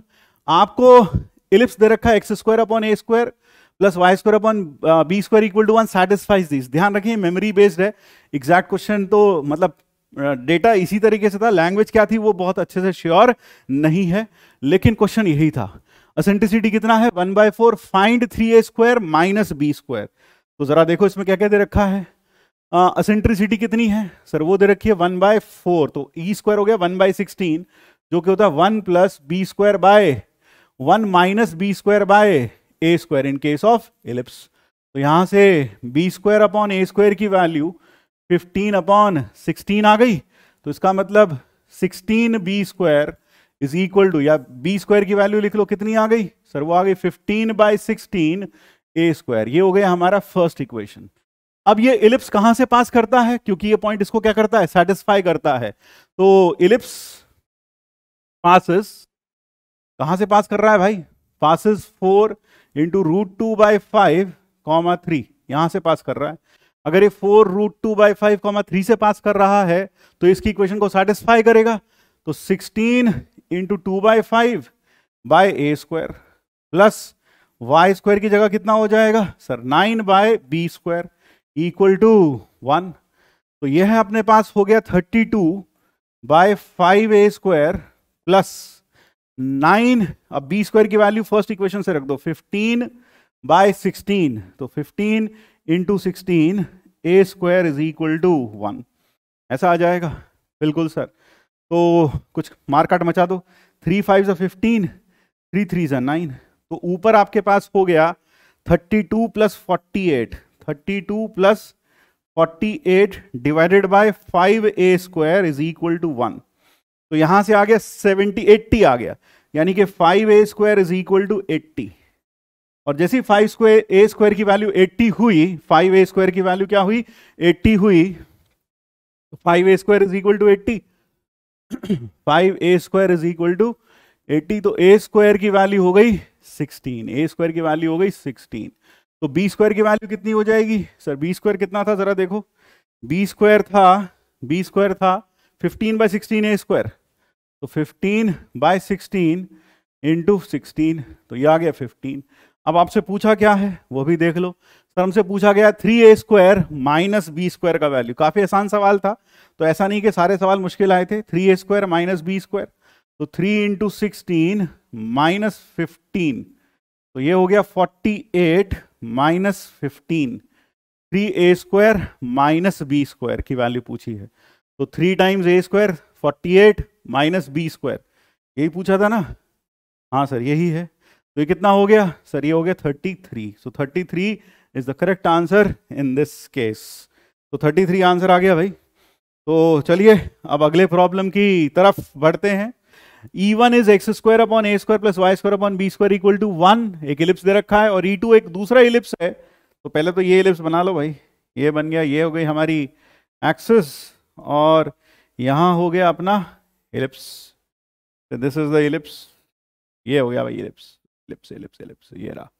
अब एक इलिप्स है जो इसको टच करता है at the ends of its major axis E2 such that it touches it at the ends of major axis of E1 and the foci of E2 are the ends of minor axis of E1, यानी कि उसके जो फोकाएं हैं वो minor axis of E1 के end points हैं। यानी कि अगर ये पॉइंट B है और ये पॉइंट B डैश है तो एक और इलिप्स है हमारे पास, वो इलिप्स है ऐसा, वो इलिप्स है ऐसा, वो इलिप्स ऐसा है, और वो इलिप्स इसको टच करता है इसके मेजर एक्सिस के एंड पॉइंट्स पर, और उसके जो फोकस हैं वो इस B के एंड पॉइंट्स हैं। These are the end points of this B, वो इस B के एंड पॉइंट्स हैं, इस इलिप्स E के माइनर एक्सिस के एंड पॉइंट्स हैं। तो इसको यहाँ लगा देते हैं वापस, हाँ अब सही है बिल्कुल। तो अब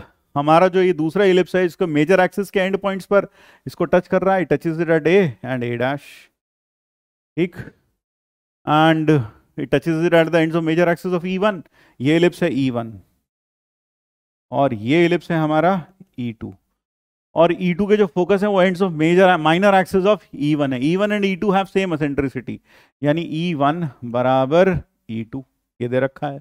तो अब जरा सोचो, E1 की तो इक्वेशन हमें दे रखी है क्या, X square upon A square plus Y square upon B square is equal to 1। तो E2 की इक्वेशन क्या लिखूं सर, E2 है वर्टिकल इलिप्स, और ध्यान रखना ये A ग्रेटर देन B है। वर्टिकल इलिप्स क्यों, क्योंकि उसकी वर्टिकल इलिप्स क्यों, क्योंकि उसके फोकस B और B डैश है, यानी एक्सिस कौन है, वाई एक्सिस के लॉन्ग है। जब एक्सिस वाई एक्सिस के लॉन्ग होती है तो कैसा इलिप्स होता है, वर्टिकल इलिप्स होता है, क्योंकि फोकस जिस एक्सिस पर लाई करते हैं वही मेजर एक्सिस बनती है इलिप्स की। तो major axis lies along Y axis, therefore this should be a vertical ellipse. तो ये क्या होगा, एक्स स्क्वायर अपॉन ये, इसके कोऑर्डिनेट्स क्या है सर, A,0 और ये -A,0, तो इसका X square upon A square plus Y square upon B square equal to 1। अब बी स्क्वायर क्या होगा सर, बी स्क्वायर होगा यहाँ से लेकर यहाँ तक का जो दूरी होगी उसे बी स्क्वायर कह देंगे, वो बी है यहाँ से यहाँ तक की दूरी, ये ठीक है। अब बी स्क्वायर आप समझ गए होंगे कि हमने इसकी मेजर एक्सिस जो होगी उसको क्या मान लिया, 2b मान लिया, यानी कि इधर से लेकर इधर तक का डिस्टेंस कितना है, 2b, तो ये दूरी हो गई कैपिटल B, ये दूरी भी कितनी हो गई, कैपिटल B। तो अब दोनों की एसेंट्रिसिटी बराबर है, तो E1 square is equal to E2 square, so this implies E1 square will be 1 minus B square upon A square is equal to 1 minus A square upon B square. 1 से 1 गया, तो आपके पास B square is equal to A की power 4, B square upon A की power 4 क्या आ जाएगा, B square upon क्या आ रहा है जरा देखो, क्रॉस मल्टीप्लाई किया, A की पावर 4 अपॉन B स्क्वायर, तो B की वैल्यू आ गई A स्क्वायर बाय B। एक बार देख लो अच्छे से, A square by B, yes sir, तो A स्क्वायर बाय B, और यहाँ आया 1 minus A square by B square. क्यों, अगर हम वर्टिकल इलिप्स देखें तो उस केस में जो हमारे पास एसेंट्रिसिटी आती है वो आती है 1 माइनस माइनर का स्क्वायर, सेमी माइनर का स्क्वायर अपॉन सेमी मेजर का स्क्वायर। इसकी माइनर एक्सिस कितनी होगी, 2a, तो 2a का आधा a, तो ऊपर a का स्क्वायर, और मेजर एक्सिस है 2b, तो उसका आधा b, तो कैपिटल B का स्क्वायर, तो ये आ गया B स्क्वायर, B की वैल्यू आ गई, ये फर्स्ट इक्वेशन हो गई। अब वो कह रहा है कि इसके जो फोकस हैं वो ये उसका एक पहला फोकस S1 और ये उसका दूसरा फोकस, यानी कि B और B डैश जो हैं इसके माइनर एक्सिस के एंड पॉइंट्स, वो उसके क्या लगते हैं, फोकस। तो मैं कह सकता हूं, अब मैं क्या कह सकता हूं कि S1 जिसका कोऑर्डिनेट क्या होगा 0,BE, 0,BE, यह होगा equal to 0,B, 0,B, S1 के लिए कंपेयर कर रहा हूं, तो मेरे पास आ गया BE is equal to B, तो B की वैल्यू आ गई B बाय E, ये हो गया सेकेंड कंडीशन। इन दोनों को हम बराबर रख दें, if I put them to be equal, what will I get, A square by B is equal to B by E, तो E is equal to B square by A square, और ये होता है 1 माइनस E स्क्वायर, तो E square plus E minus 1 is equal to 0, तो E की value आ गई -1 plus minus √5 by 2, plus minus √5 by 2। तो उत्तर क्या हुआ पुत्र, सर एसेंट्रिसिटी आ गई -1 प्लस, मतलब मैंने ये देख रहा था कि आंसर सही भी आया नहीं आया, देखो भाई √5/2, क्योंकि नेगेटिव तो रिजेक्ट हो जाएगा। तो आंसर क्या आ गया? आंसर आ गया है Agra. So Agra is the correct answer, any first is the correct answer in this case. आइए अगले प्रॉब्लम की तरफ चलते हैं। अगला प्रॉब्लम जी एडवांस में आया होगा जहां तक। हाँ, पहले काम की बात कर लेते हैं। काम की बात क्या है? x² / a² + y² / b² = 1, ये है, ठीक है। पहले काम की बात, इलिप्स में अगर मुझे कार्टेशियन फॉर्म ऑफ टेंजेंट चाहिए eight the point p x1 y1, तो टेंजेंट क्या बनती है? x² को क्या कर देंगे? x(x1), y² को क्या कर देंगे? y(y1). तो x(x1) और y² को कर देते हैं y(y1). That will give me the equation of tangent in Cartesian form. Parametric form, a cos theta, b sin theta पे टेंजेंट क्या होगी? x1 की जगह a cos theta, b y1 की जगह b sin थीटा। तो a कट गया, x/a cos theta, y/b sin theta. Slope form of tangent y = mx + -√a² m² + b²। और ध्यान रखें इसका पॉइंट ऑफ कांटेक्ट होता है -a² m/c, b²/c। Sir c क्या है? ये किसका पॉइंट ऑफ कांटेक्ट बता रहा हूं मैं? This is the point of contact for y = mx + c, where c² is equal to a² m² + b²। यानी कि यह वाला पार्ट क्या है? यह वाला पार्ट को हमने क्या बोल दिया? c बोल दिया। ये वाला पार्ट हमारा क्या है? This part is c। ये पार्ट कांस्टेंट टर्म जो है वो c है। तो अगर y = mx + c टेंजेंट है, जहां c ये है ±√ a² m² + b², या यूं कहूं कि c² a² + m², a² m² + b² है, तो पॉइंट ऑफ कांटेक्ट यानी जहां पर m स्लोप की टेंजेंट इसको टच करेगी वो होगा -a² m/c, b²/c। ये ध्यान रखें, बहुत इंपॉर्टेंट है, इसीलिए ये क्लाउड बनाकर यहां पर लिखा हुआ है। तो देखो ये JEE मेंस 2019 में आया ये प्रॉब्लम। क्या कहता है?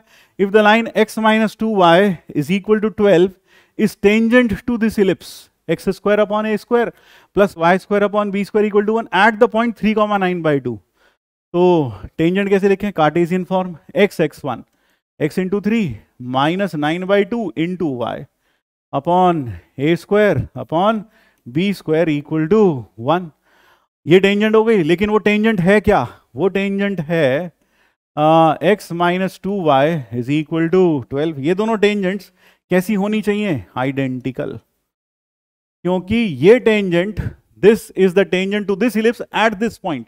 तुमने एट दिस पॉइंट टेंजेंट लिखी, तो ये जो टेंजेंट है वो गिवन टेंजेंट के साथ कैसी होनी चाहिए? आइडेंटिकल होनी चाहिए। तो दोनों को हमने कंपेयर करेंगे तो क्या आएगा sir? 3 upon a² upon 1 is equal to -9/2 b² divided by -2 is equal to 1/12। तो हम कह सकते हैं कि a², अगर मैं इसको और इसको कंपेयर करूं तो मैं कह सकता हूं a² is equal to 36 आ गया, और 9/4 b² is equal to 1/12। तो ये 3, 4 3 12, तो b² की वैल्यू आ गई 27, b² आ गया 27। तो लेंथ ऑफ लेटस रेक्टम चाहिए, we need the length of latus rectum. एक बार b² की वैल्यू देख लो भाई, 3 9/2 9/2 b², सही है ना? 9/2 b², x(x1) y(y1) अपॉन = 1, ठीक है।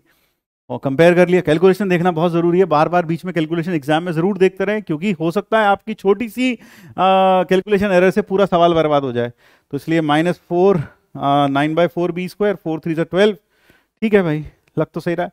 अब जो लेटस रेक्टम होगी वो होगी 2b² upon a, 2b² upon a, तो 2 × 27 अपॉन 6, तो 2 3 तो 9 आ गया भाई आंसर।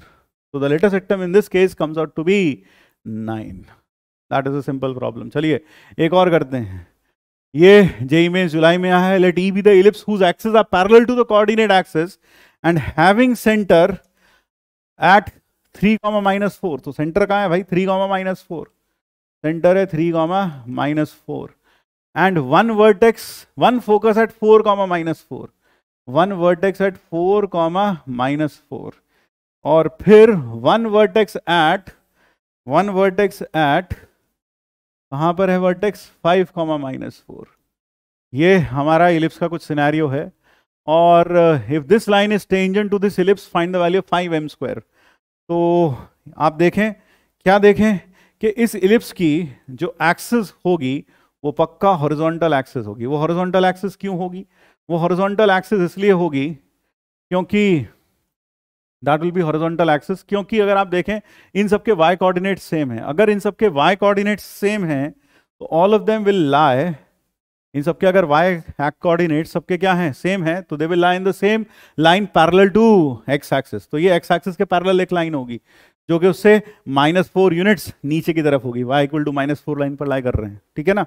तो हमें क्या करना है, इस इलिप्स का अगर सेंटर, इस इलिप्स का इक्वेशन लिखूं तो इस इलिप्स का इक्वेशन लिख सकता हूं x -3 का होल स्क्वायर प्लस y -4 का होल स्क्वायर अपॉन a²। अच्छा a क्या होगा सर? a होगा यहां से लेकर यहां तक की दूरी। यह जो दूरी होगी, यह जो दूरी होगी, यह दूरी क्या होगी? यहां से यहां तक की दूरी, ये दूरी कितनी होगी सर? ये दूरी होगी a होगी ये दूरी, यस सर, ये दूरी होगी a। और यहां से लेकर यहां तक की जो दूरी होगी ये वाली, ये दूरी होगी AE। तो a कितना है सर? a तो हो गया, C से S तक की दूरी कितनी है सर? 2, a हो गया 2। अच्छा AE कितना हुआ सर? AE हुआ 1। डिस्टेंस फॉर्मूला लगा के देख लो, 1 आ गया। वैसे भी देख लो, 3 से 4 तो 1, और ये 3 से 5 2, तो E की वैल्यू आ गई हाफ। इसका मतलब 1/4 E² is 1 - B² bye A²। Yes sir. तो 3/4 इज इक्वल टू B²/4, क्योंकि A की वैल्यू 2 है, तो B² की वैल्यू 3 आ गई। इसका मतलब यहाँ तो कितना आ जाएगा सर? यहाँ आ जाएगा 4 और यहाँ आ जाएगा 3 equal to 1। So that is the ellipse. तो ये इलिप्स हो गया। अब इस पर जो टेंजेंट है, अब टेंजेंट देखो कैसे लिखेंगे, ध्यान रखना, m स्लोप की टेंजेंट। तो m स्लोप की टेंजेंट ऐसे लिखते हैं, y is equal to mx, तो y की जगह y -4, क्योंकि y की जगह यहाँ y -4 है, is equal to m into x -3 plus minus under root of a² बोले तो 4m² प्लस b² प्लस 3। यहाँ यह बात जरूर बोल दूं कि जो हमने जो पीछे टेंजेंट की इक्वेशन देखी थी ये वाली, इसमें ये मैटर नहीं करता कि a b से बड़ा है या a b से छोटा है, दोनों ही केसेस में टेंजेंट की इक्वेशन यही आएगी और यही पॉइंट ऑफ कांटेक्ट आएगा। ध्यान देने वाली बात है, सब बच्चों को मालूम है, लेकिन एक बार दोहरा लेने में कोई दिक्कत नहीं है। अब ये टेंजेंट जो आ गई, ये टेंजेंट कैसी दिखाई दी सर? ये दिखाई दी y equal to mx plus 4 minus 3m plus minus under root of 4m² plus 3। अब ये फर्स्ट, और जो हमें दूसरी टेंजेंट की, जो हमें टेंजेंट की इक्वेशन दे रखी है वो है y equal to mx -4। m slope की जो टेंजेंट है वो गिवन है हमें, ये है, और m क्या है? 0 से बड़ा है। तो टेंजेंट की इक्वेशन ऐसी दिखनी चाहिए, लेकिन दे ये रखी है, तो ये दोनों कैसी होनी चाहिए? आइडेंटिकल। और अगर ये दोनों आइडेंटिकल होनी चाहिए तो कंपेयर करते हैं, y का कोफिशिएंट दोनों में सेम है, x का कोफिशिएंट सेम है, तो कांस्टेंट टर्म भी सेम होगी। तो 4 - 3m plus minus under root of 4m² plus 3 should be equal to 4, should be equal to -4। 4 - 3m, yes sir, should be equal to -4। एक बार देख लो, -4, हाँ -4 ही आएगा, बिल्कुल -4 आ जाएगा। x -3 y प्लस सेंटर गड़बड़ लिखा हमने, सेंटर क्या आएगा भाई इसका? y +4 आएगा, इलिप्स का centre. Centre of ellipse will be y +4, यानी सेंटर जो आएगा 3,4 आएगा। सेंटर 3,-4 है भाई। तो इक्वेशन जो आएगी, जो इक्वेशन आएगी वो y +4, x minus alpha y minus beta, तो y +4 का स्क्वायर आएगा। तो यहाँ y +4 और यहाँ पर भी +4 आना चाहिए, यहाँ आ जाएगा -4।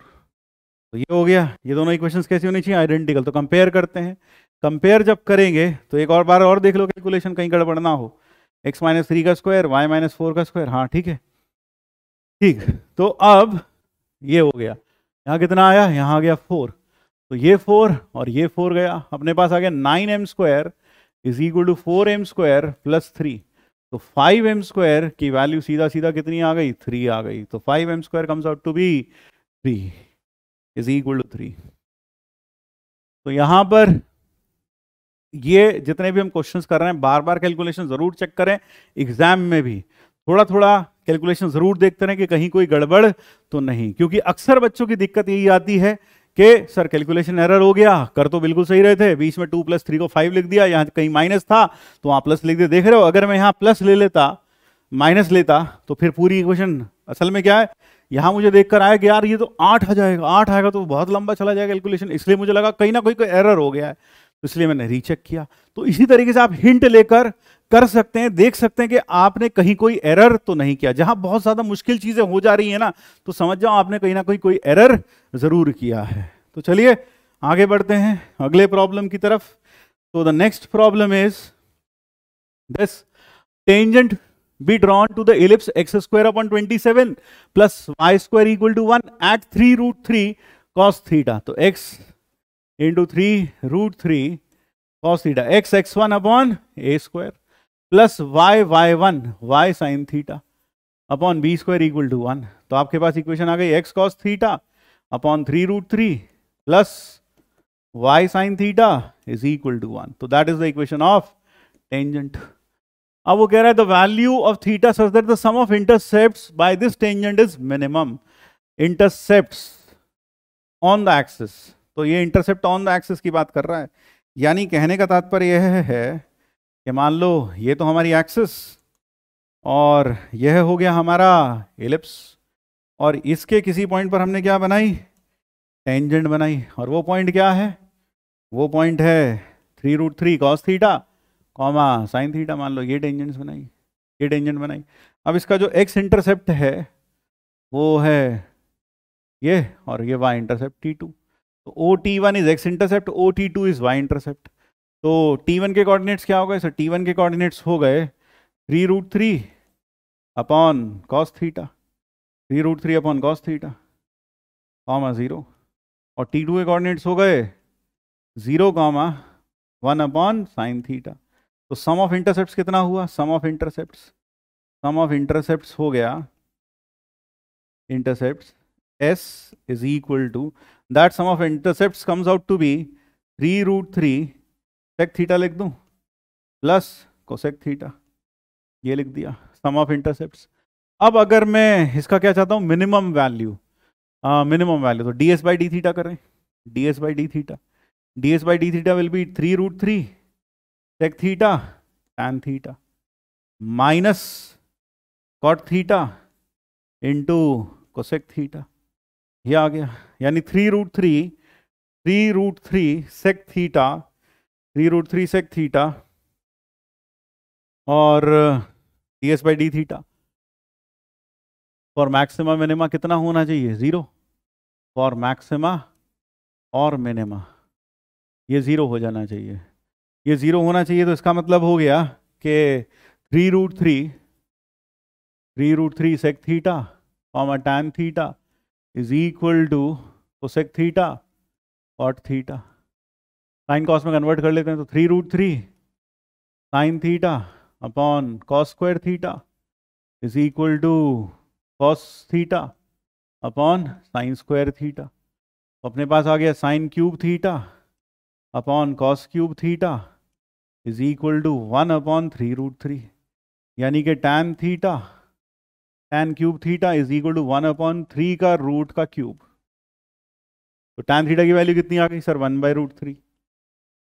tan थीटा आ गया 1/√3, इसका मतलब थीटा हो गया 30 डिग्री, π/6। अब π/6 पर मैक्सिमा या मिनिमा है, तो π/6 से थोड़ा पहले कोई वैल्यू पुट करके देख लो ds/d थीटा में। ds/d थीटा क्या था सर, ds/d थीटा आया था 3√3 sec into tan minus cosec into cot, यही आया था ds/d theta. Yes sir, this was ds/d theta, ये आया था ds/d थीटा। तो अगर मैं इसमें एक बार 0 रख लेता हूँ, ds/d theta at 0, theta equal to 0, तो 0 रखा तो 0 तो रख ही नहीं सकते, डोमेन में नहीं आएगा इसके डेरिवेटिव की, तो कुछ और रख लेते हैं।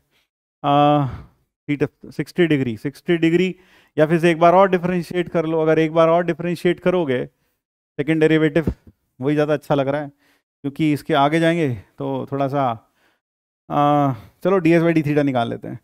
तो एक बार और डेरिवेटिव कर लो, D two S by D theta square, वो आएगा 3√3 सेक थीटा का सेक थीटा टैन थीटा, तो टैन स्क्वायर थीटा हो जाएगा, प्लस 3√3 सेक क्यूब थीटा, ये हो गया पहले का डेरिवेटिव। फिर माइनस कॉट थीटा का, कॉट थीटा का होता है कोसेक स्क्वायर थीटा, वो भी माइनस का, तो हो गया कोसेक क्यूब थीटा, और यहाँ हो गया प्लस, और plus cosec theta into cot square theta, और ये सब का सब थीटा बराबर 5/6 पर फर्स्ट क्वाड्रेंट में पॉजिटिव आएगा।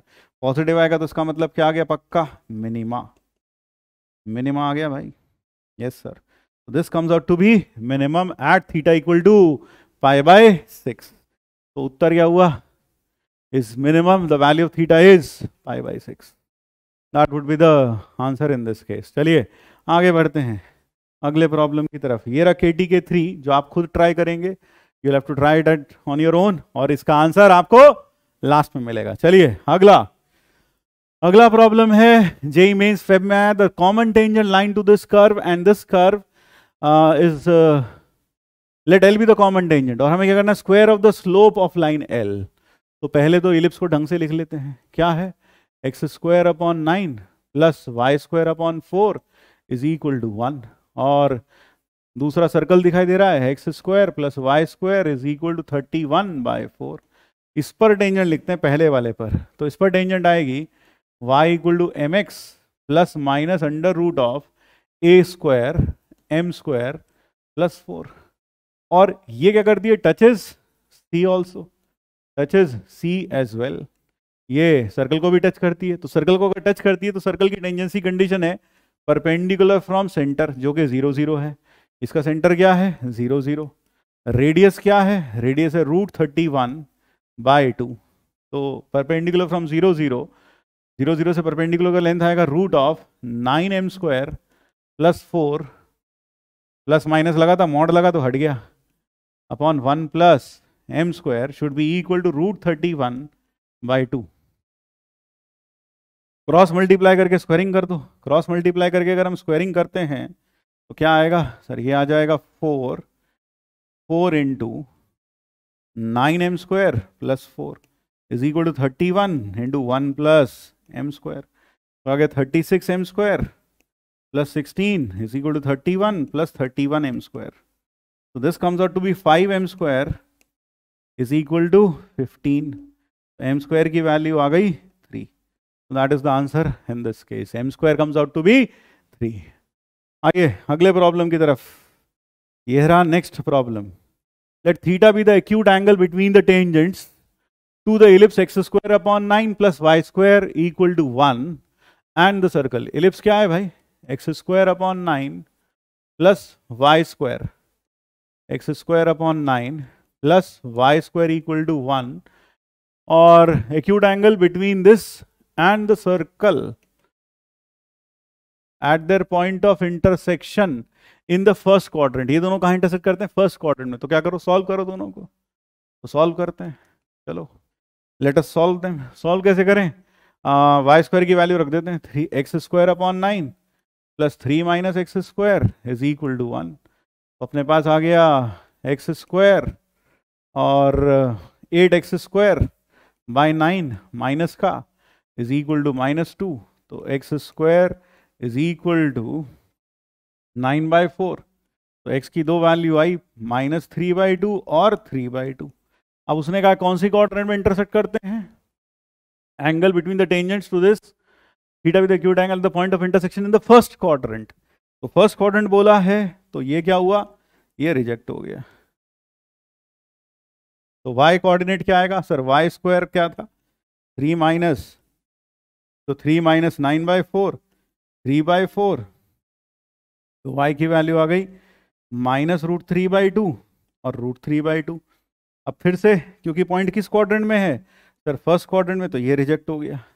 तो पॉइंट क्या हो गया, point of intersection POI। POI क्या हो गया, पॉइंट ऑफ इंटरसेक्शन, वो कितना हुआ सर, वो हुआ 3/2 और √3 बाय 2, ये हो गया पॉइंट ऑफ इंटरसेक्शन। अब इन दोनों पॉइंट्स के बीच में इस पॉइंट पर जो टेंजेंट बनेगी दोनों पर, उसका उनके बीच का एंगल बताना है। तो दो कर्व के बीच का एंगल क्या होता है, जहां वो दोनों कर्व इंटरसेक्ट करती हैं उस पॉइंट पर दोनों पर टेंजेंट्स बनाएं और टेंजेंट्स के बीच का एंगल मेजर कर लें। यानी कहने का मतलब है, अगर यह हमारा सर्कल है और यह हमारा एलिप्स है और सपोज ये दोनों फर्स्ट क्वाड्रेंट में इंटरसेक्ट कर रहे हैं, they intersect in the first quadrant, ये फर्स्ट क्वाड्रेंट में इंटरसेक्ट कर रहे हैं, they intersect in the first quadrant किस पॉइंट पर, इस पॉइंट P पर इंटरसेक्ट कर रहे हैं। तो हम क्या करेंगे, इस पॉइंट P पर एक टेंजेंट बनाएंगे सर्कल पर और एक टेंजेंट बनाएंगे एलिप्स पर। तो जो इन दोनों की टेंजेंट्स के बीच का एंगल होगा वही हमें यहाँ चाहिए। इसी को क्या बोलते हैं, angle of intersection of the two curves at point P। यानी हमें बेसिकली एंगल ऑफ इंटरसेक्शन बताना है। वो भी कौन सा एंगल चाहिए, एक्यूट एंगल चाहिए। और इस पॉइंट P के कोऑर्डिनेट्स क्या है, 3/2 कॉमा √3/2। क्या करें, एलिप्स की इक्वेशन क्या है हमारे पास, एलिप्स की इक्वेशन हमारे पास है, एलिप्स की इक्वेशन है x² / 9 + y² + y² / 1, x² / 9 + y² = 1। Differentiate कर दें तो dy/dx + 2y + 2x / 9 = 0। तो dy/dx की वैल्यू आ गई -x/9/y, ये आया। अब पॉइंट रख दो, पॉइंट क्या रखना है, dy/dx एट P कितना हो जाएगा इस केस में, एट P वो हो जाएगा -3/2 / 9 × √3/2। ये 2 और ये 2 कैंसिल आउट हो गया, अपने पास आ गया -1/3√3। ये आ गया पहले वाले केस में तो डेरिवेटिव। और दूसरा एक सर्कल जो हमें दे रखा है वो सर्कल क्या है, x² + y² = 3। अगर इसे डिफरेंशिएट करें तो 2y dy/dx + 2x = 0। तो dy/dx की वैल्यू आ गई -x/y, -x/y मतलब -√3/2, -3/2 / √3/2। तो दैट बिकम्स -√3, ये आ गया -√3। अब क्या चाहिए, इन दोनों के बीच में एंगल चाहिए। तो आप जानते हो कि dy/dx से क्या मिलता है, slope of tangent at the point. यानी ये P पॉइंट पर बनी हुई टेंजेंट किस पर, एलिप्स पर, ये उसका स्लोप है, और ये सर्कल पर बनी हुई टेंजेंट ये उसका स्लोप है। तो एंगल निकालते हैं, होता है m1 - m2। तो -1/3√3 m1 - m2 / 1 + m1 m2। मेरे ख्याल से 1/3 आ गया नीचे, हाँ, क्योंकि m1 × m2 करेंगे तो 1/3। तो दैट बिकम्स -1 + 9 डिवाइडेड बाय 3√3 × 3/4, यही आ रहा है। तो यह हो गया, 3 से 3 कट गया, 4 × 2 = 8, 2/√3। तो tan थीटा की वैल्यू जो अपने पास आ रही है वो आ रही है 2/√3। तो 2/√3 यानी आंसर आ गया second. So second is the correct answer in this case. अब अगला एक KTK आपके लिए। इस KTK में ये दो कर्व्स दे रखी हैं, आपको दे रखा है they intersected 90 degree, then the following which of the following relations is true. तो एक छोटा सा हिंट दे रहा हूं, मान लो कभी भी दो इलिप्स आ जाएं, a1x² + b1y² = 1, और दूसरा है E2 a2x² + b2y² = 1, intersect orthogonally. Intersect orthogonally, orthogonally का मतलब उनके हर पॉइंट ऑफ इंटरसेक्शन पर एंगल ऑफ इंटरसेक्शन 90 डिग्री होगा।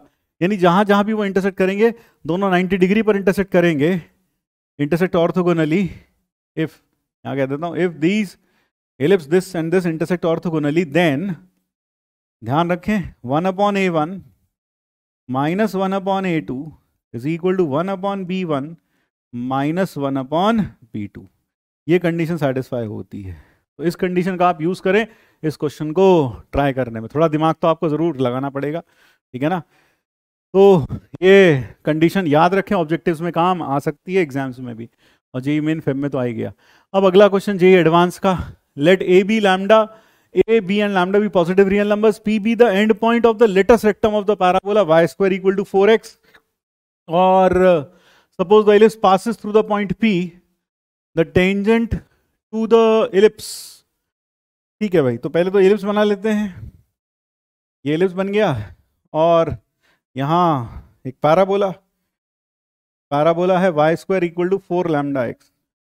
तो जेई एडवांस का प्रॉब्लम है, ये आ गया y square equal to 4 lambda x. This is the parabola और ये पैराबोला है y square equal to 4 lambda x.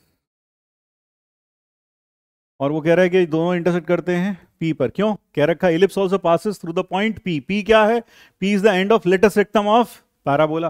Parabola के एंड, लेटेस्ट रेक्टम का जो एंड पॉइंट होता है वो होता है a,2a। तो देखो 4a बराबर 4 लैम्डा, तो a बराबर lambda, y square equal to 4ax। तो इसके कोऑर्डिनेट्स होते हैं a,2a,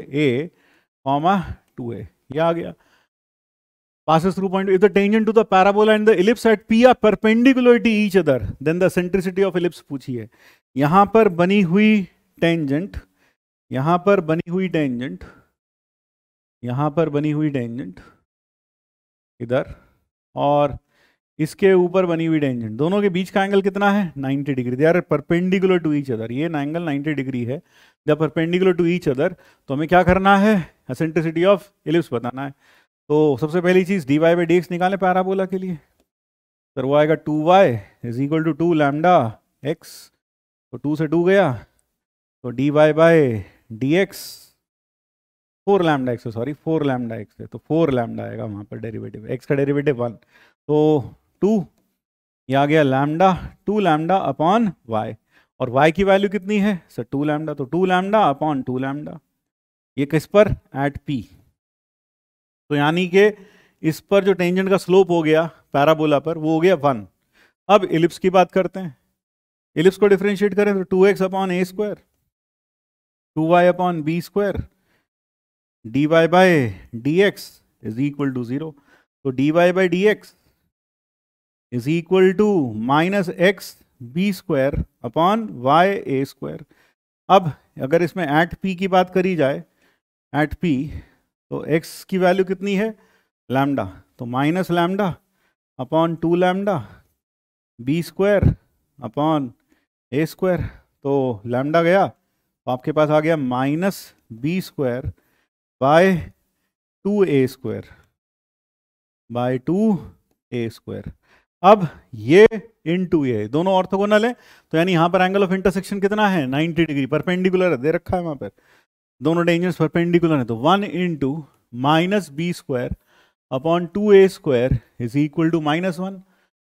तो अपने पास आ गया b square is equal to 2a square. This implies b जो होगा वो √2a होगा। इसका मतलब b a से बड़ा है, इसका मतलब ellipse is vertical, ellipse is vertical, क्योंकि b की वैल्यू a से ज्यादा है, b की वैल्यू a से ज्यादा है। इसका मतलब यहां पर जो हमने इलिप्स बनाया ये हॉरिजॉन्टल नहीं बल्कि कैसा होगा? वर्टिकल इलिप्स होगा। लेकिन आप शुरू में तो लेकर तो यही चलोगे, लेकिन रास्ते में कैलकुलेशन के बाद आपको ज्ञान प्राप्त होगा कि हाँ भाई ये इलिप्स वर्टिकल आएगा। तो अब इसकी सेंट्रिसिटी की बात करें तो ई स्क्वायर होता है 1 माइनस ए square upon B square, semi minor upon semi major का, semi minor upon semi majors का स्क्वायर। तो 1 माइनस हाफ आ गया, क्योंकि b बाई ए की value 1 by √2, a by B की value 1 by a by B की value 1 by √2, तो ये हो गया 1 बाई 2। तो सेंट्रिसिटी आ गई 1 बाई 2 आ गया ना, हाँ, तो सेंट्रिसिटी आ गई 1 by √2। So 1 by √2 is the correct answer in this case. अगले प्रॉब्लम की तरफ बढ़ते हैं। तो इस प्रॉब्लम में हमें दिया है कि E1 E2 दो इलिप्स हैं जिनके सेंटर्स ओरिजिन पर हैं और उनकी major axis lie along x axis and y axis. E1 की एक्स एक्सिस के अलोंग है एक्सिस और E2 की वाई एक्सिस के अलोंग है, यानी ये तो हॉरिजॉन्टल इलिप्स है और वो एक वर्टिकल इलिप्स है E1 और E2। They are, one is horizontal other is vertical. फिर क्या रखा है कि एक ये एक्स एक्सिस ये वाई एक्सिस। अब कह रखा है कि there is a circle S x square plus y minus 1 का होल स्क्वायर इक्वल टू 2, और ये लाइन इन तीनों कर्व को टच करती है, एस को, E1 को और E2 को। तो सर्कल का सेंटर क्या है? 0,1 और रेडियस है √2, रेडियस है √2। तो मान लो भाई सर्कल ये बन गया, suppose this is the circle which is centred at 0,1 और उसका रेडियस है हमारे पास √2, √2 is the radius of the circle, ठीक है। ये बना लेते हैं भाई कैसा भी। तो सेंटर बस 0,1 है। अब हमें पता नहीं 0,1, मान लो यहाँ कहीं सेंटर है इसका, suppose there is the centre is this, और एक कॉमन टेंजेंट है इन तीनों के ऊपर, कॉमन टेंजेंट ये बन गई। तो this is the common tangent to all three of the curves, ये तीनों पर कॉमन टेंजेंट है। और यहाँ इसका कहीं सेंटर है 0,1, 0,1 ये सेंटर है, और ये पॉइंट है P। ये एलिप्स हमारा है E1, वर्टिकल वाला एलिप्स है E2, और E1 को टच करती है Q पर, और E2 को टच करती है R पर। E1 at Q, E2 at R, S at P। और फिर कह रखा है कि PQ और PR, अब भाई इस डायग्राम में तो देखकर ऐसा शायद ना लगे कि PQ और PR बराबर है। PQ और PR are given to be same, PQ और PR हमें इक्वल दे रखे हैं, PQ and PR are given to be equal. तो कोशिश करते हैं भाई, इसको हटाते हैं यहाँ से, PQ और PR आर इक्वल। तो हाँ, ये मान लेते हैं भाई, ये अपना ये लाइन बहुत अच्छा प्रॉब्लम है यार। तो से this is Q, this point is Q, and say here this is say P। तो PQ और PR दोनों कैसे हैं, इक्वल हैं, और दोनों किसके इक्वल हैं, 2√2/3। तो PQ is equal to PR is equal to 2√2/3। और ये जो कॉमन टेंजेंट इस लाइन की इक्वेशन है x + y इक्वल टू 3। तो हमें E1 और E2 की एसेंट्रिसिटीज के बीच में क्या रिलेशन होगा इनमें से, वो बताना है सही। तो सबसे पहला काम क्या करें सर, ये दोनों पर टेंजेंट है, तो हम जानते हैं इसका जो पॉइंट ऑफ कांटेक्ट होगा वो होगा, एलिप्स E1 की इक्वेशन क्या मान लें पहले, तो एलिप्स E1 की इक्वेशन मान लेते हैं x² upon a² plus y² upon b² equal to 1। और एलिप्स E2 की मान लेते हैं x² upon a² plus y² upon b² equal to 1। इसका स्लोप कितना है सर, इसका स्लोप है 1, इसका स्लोप है 1, और c -1, स्लोप कितना है -1, और c की वैल्यू है 3, क्योंकि y is equal to -x + 3 लिखोगे। कैसे लिख दोगे आप इसको, y इक्वल टू -x + 3। तो यहाँ से आप कह सकते हो कि इसका m और इसका c यह है। तो हम जानते हैं जो पॉइंट ऑफ कांटेक्ट होगा r, उसके कोऑर्डिनेट्स होंगे -a² इंटू m/c, b²/c, यानी कि पॉइंट ऑफ कांटेक्ट p के कोऑर्डिनेट्स हो जाएंगे a²/3, सॉरी p के नहीं, ये किसके कोऑर्डिनेट्स हैं भाई, r के कोऑर्डिनेट्स हो जाएंगे a²/3, b²/3। और इसी तरह से q के कोऑर्डिनेट्स हो जाएंगे -a² -1/3 -a² m/c, याद है बादल बना के लिखा था, हाँ सर, और b²/3। तो यानी a²/3 b²/3। अगर मुझे a और b में रिलेशन मिल जाए या a और b मिल जाए तो मैं एसेंट्रिसिटीज के ऊपर कमेंट कर सकता हूँ। तो क्या करें, तो सबसे पहले स्ट्रैटेजी बना लें थोड़ी सी। स्ट्रैटेजी क्या बनाएं, पहले हम p के कोऑर्डिनेट्स निकालते हैं। अगर मुझे p के कोऑर्डिनेट्स मिल गए जो कि फुट ऑफ परपेंडिकुलर होगा फ्रॉम 0,1, तो मैं इसकी इक्वेशन लिखूंगा पैरामेट्रिक फॉर्म में, x - x1 upon cos theta, y - y1 upon sin theta, और फिर उसे लिखूंगा प्लस r और माइनस r के बराबर, और r क्या रखूंगा 2√2/3, क्योंकि मैं जानता हूं जब पैरामेट्रिक फॉर्म में इक्वेशन लिखता हूं उसे r के बराबर रखता हूं, तो प्लस r का मतलब ऊपर की दिशा में जो पॉइंट होगा 2√2/3 की डिस्टेंस पर उसके कोऑर्डिनेट्स मिलेंगे। और जब मैं -2√2/3 रखूंगा तो जो 2√2/3 नीचे की डायरेक्शन में पॉइंट होगा उसके कोऑर्डिनेट्स मिलेंगे। यानी हम कुल मिलाकर पैरामेट्रिक इक्वेशन ऑफ लाइन का यूज करेंगे। तो पहले तो p के कोऑर्डिनेट्स निकाल लेते हैं। p को मान लेते हैं अल्फा कॉमा बीटा। तो अल्फा कॉमा बीटा किसके लिए, इस लाइन के लिए लिख रहे हैं, तो alpha comma beta foot of perpendicular, तो अल्फा -0 बीटा -1 अपॉन किस लाइन पर परपेंडिकुलर निकाल रहे हैं, x + y इक्वल टू 3 पर। तो यहां भी 1 यहां भी 1 is equal to negative of, ये 1,0,1 को उठा के लाइन में रख दो, 0 + 1 - 3 अपॉन 1 का स्क्वायर प्लस 1 का स्क्वायर। स्ट्रेट लाइन में सीखा था फुट ऑफ परपेंडिकुलर निकालने का मेथड। तो यहां से alpha is equal to beta -1 equal to 1। तो अल्फा की वैल्यू 1 आ गई, बीटा की वैल्यू 2 आ गई। इसका मतलब p के जो कोऑर्डिनेट्स आ गए, p के कोऑर्डिनेट्स आ गए 1, 2। तो अब मैं फिर से इस लाइन की इक्वेशन लिखता हूं, x minus one y minus two, इसका स्लोप कितना है, इसका स्लोप था -1, तो वो हो गया tan थीटा, तो थीटा कितना हो गया 135 डिग्री हो गया। तो x माइनस, यानी यही इक्वेशन में दोबारा से लिख रहा हूं पैरामेट्रिक फॉर्म में, तो नीचे आएगा cos 135 माइनस 1/√2 1/√2, और एक बार इसे रखेंगे 2√2/3 2√2/3 के बराबर, और एक बार रखेंगे -2√2/3 के बराबर। तो जैसे ही हमने, एक बार तो हम किसके कोऑर्डिनेट्स ले लें सर, पहले तो प्लस वाला ले लेते हैं, प्लस वाला लेकर ऊपर के कोऑर्डिनेट्स मिलेंगे, यानी आर के कोऑर्डिनेट्स मिलेंगे। देख लो, अगर प्लस लेंगे तो आर के कोऑर्डिनेट्स मिलेंगे, तो आर के कोऑर्डिनेट्स हो जाएंगे, आर के कोऑर्डिनेट्स हो जाएंगे, एक्स कोऑर्डिनेट तो हो जाएगा 1 माइनस 2/3, और वाई कोऑर्डिनेट हो जाएगा 2 प्लस 2/3। इसी तरह से अगर, यानी कि कितना हो गया सर, ये हो गया 1/3 और 8/3, तो आर के कोऑर्डिनेट्स आ गए 1/3, 8/3।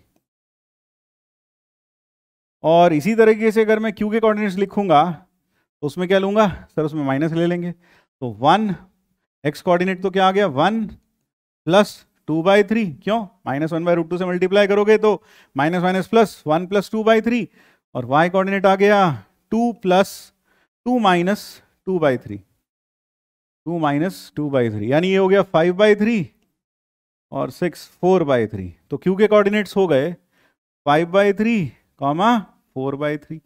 लेकिन पी आर और क्यू के जो कोऑर्डिनेट्स हैं, आर का कोऑर्डिनेट है a²/3, b²/3, तो इसका मतलब यह हो गया कि आर के कोऑर्डिनेट्स हैं a²/3, b²/3, और क्यू के कोऑर्डिनेट्स हैं a²/3, b²/3, और वो आए कितने हैं सर, वो आया है 1/3 और 8/3, सॉरी ये क्या है 8/3, 1/3, 8/3, तो 1/3, 8/3, 1/3, 8/3, और इसके कोऑर्डिनेट्स आ गए 5/3, 4/3। एक बार देख लो भाई, 5/3, 4/3, तो कंपेयर करेंगे तो a की वैल्यू 1, a² की वैल्यू और b² की वैल्यू 8, यहाँ से a² की वैल्यू 5,